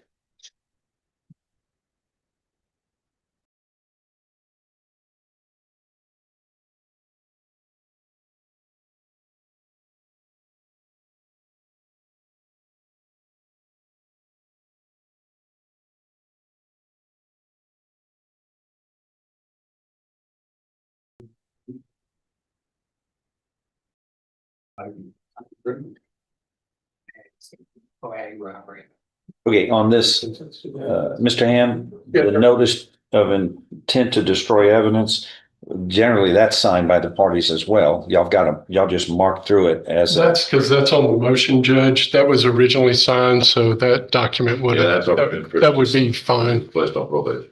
I don't think we need to duplicate it.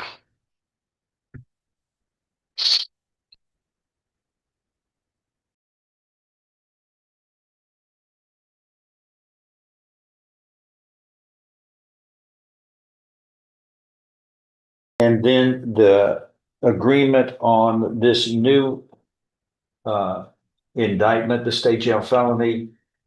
Again, this is unagreed, right? Correct. And it's, what are we doing? Whatever the court does, are y'all waiving right of appeal or anything like that? Yes, Your Honor. That's why it's, we've got a signed deal that whatever you decide, we'll agree to run it concurrent. So if you do probation, we'll agree that those terms run concurrent. If you do prison and state jail time, we'll agree that that time runs concurrent. It's all a part of him accepting the responsibility today.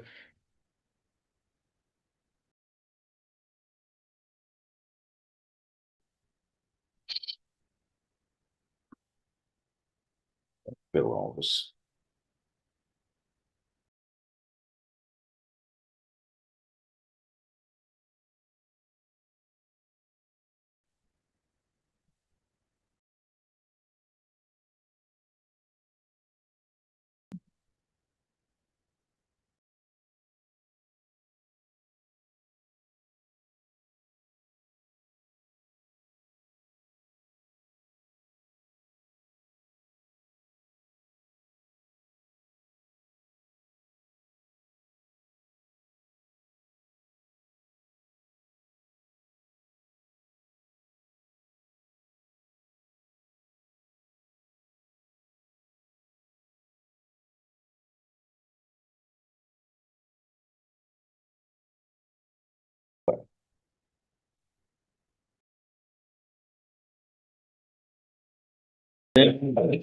Nothing further to add. Let's take these up in numerical sequence.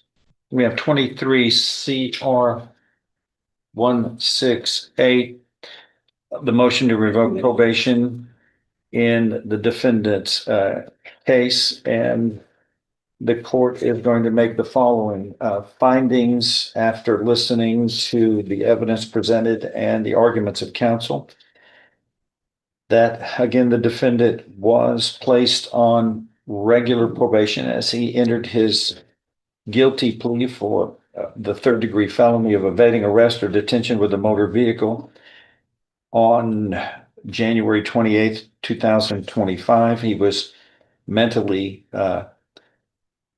competent to enter his guilty plea at that time. There was sufficient evidence supporting his guilty plea to find him guilty beyond a reasonable doubt. And the court found the defendant guilty beyond a reasonable doubt based upon the plea agreement that was reached. The defendant was sentenced to 10 years in prison, and that was suspended. He was placed on regular probation for 10 years. In today's hearing, the defendant admitted violating the terms of conditions of probation by committing the offense of operating a motor vehicle while intoxicated with a child passenger under 15 years of age on or about August 30th, 2025, which would have been 7 or 8 months into his probation. And also, he pleaded true to being at a location other than his residence at approximately 1:08 a.m. on or about August 30th, 2025. Each of these allegations, 1 and 2, are violations of his probation order, as he was required to abstain from committing any offense against the laws of the state or any other state or the United States. And also, he was required to be inside his home every day between 10 p.m. and 6 a.m. The court finds that there is sufficient evidence supporting this motion to grant it by a preponderance of the evidence or greater. The defendant pleaded true to these allegations voluntarily, knowingly, intelligently. That is enough to grant this motion by a preponderance of the evidence or greater. It is so granted. Your probation is hereby revoked, and you are facing no less than 2 nor more than 10 years confinement in prison. And from the evidence presented, the court finds that it is in the best interests of justice to assess your punishment at confinement in the institutional division of the Texas Department of Criminal Justice to serve a term of 2 years. You have served about half a year. You will be given credit for all that time you have served. This sentence shall run concurrently with what is about to happen here in this 26 CR 156. In this case, the court finds that the defendant under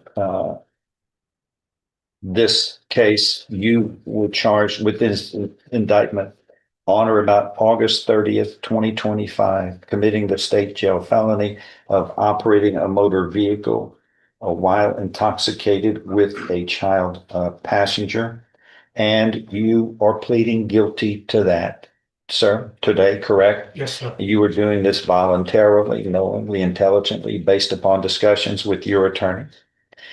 And there is sufficient evidence supporting your guilty plea from State's Exhibit 1 admitted here to find you guilty beyond a reasonable doubt. As State's Exhibit 1, which is admitted into this hearing, states that you are mentally competent to enter your guilty plea. It is freely and voluntarily made.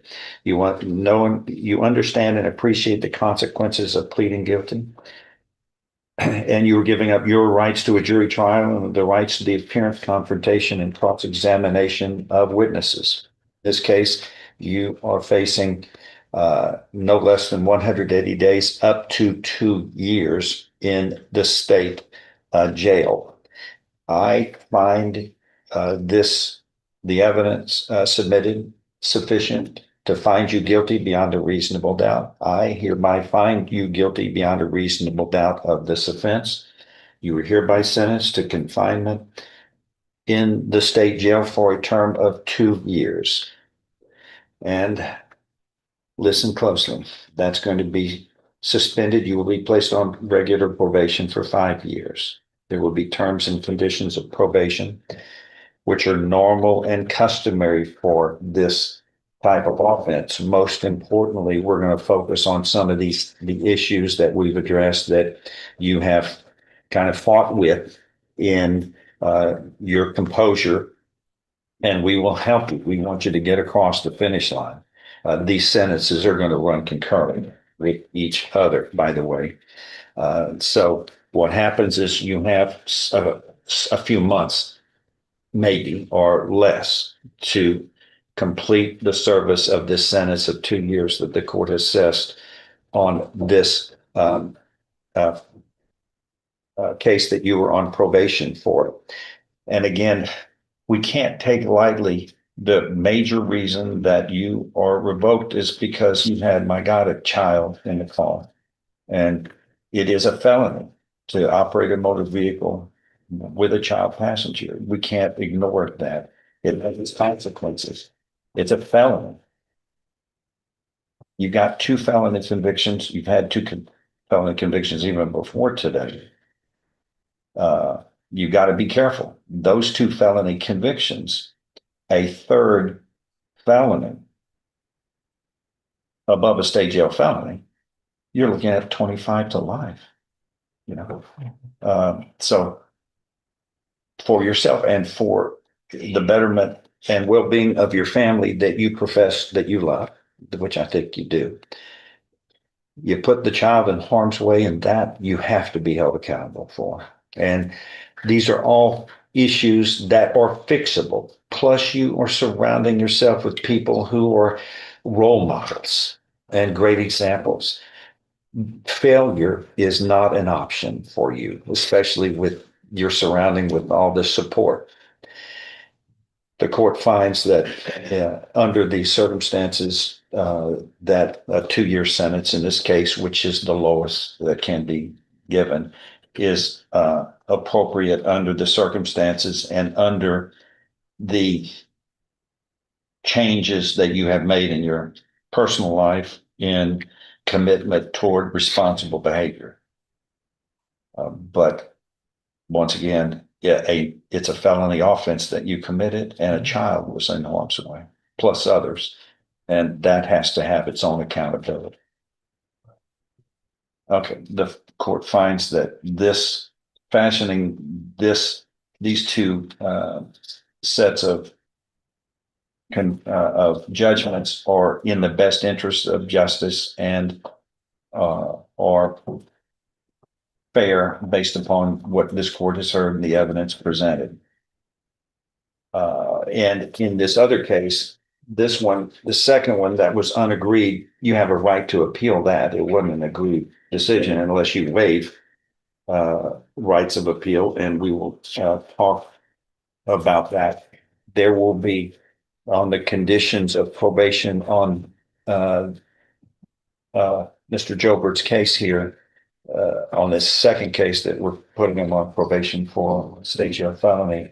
Make sure we target the issues that were addressed today on drinking, and the moral reclamation therapy is a great program which helps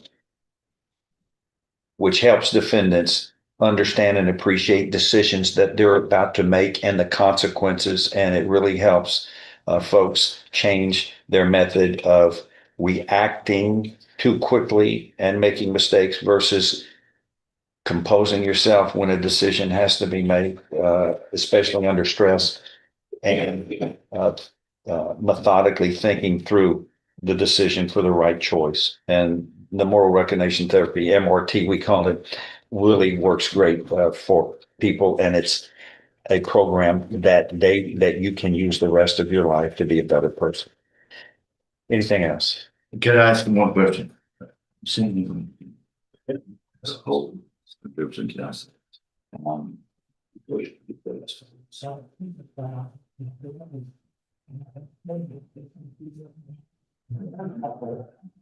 have on the dating, you had a whole. Yes, I had a whole, when I left the county.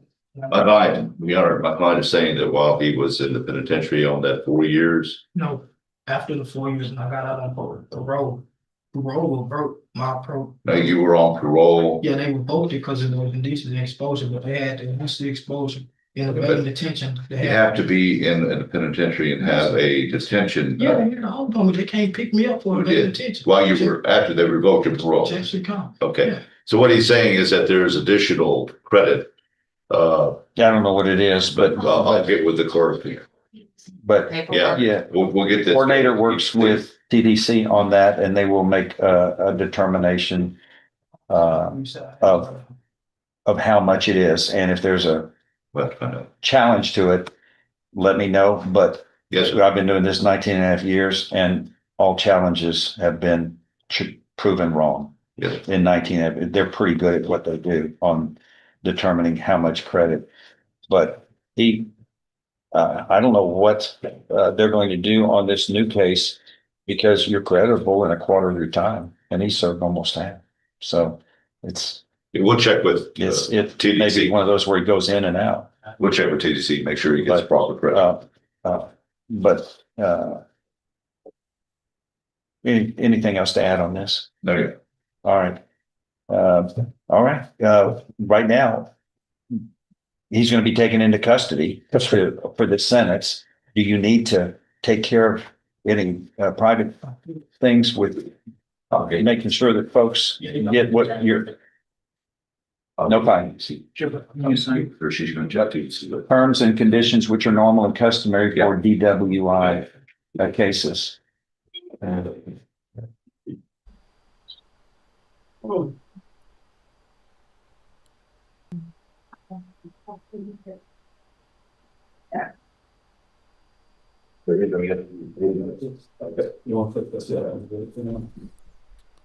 Alrighty, I wanted to hang for a second to make sure he would actually go back there without trying to mutter more words in his defense. Lindsay, thank you for the $20 there at the end for double overtime. I very much appreciate it.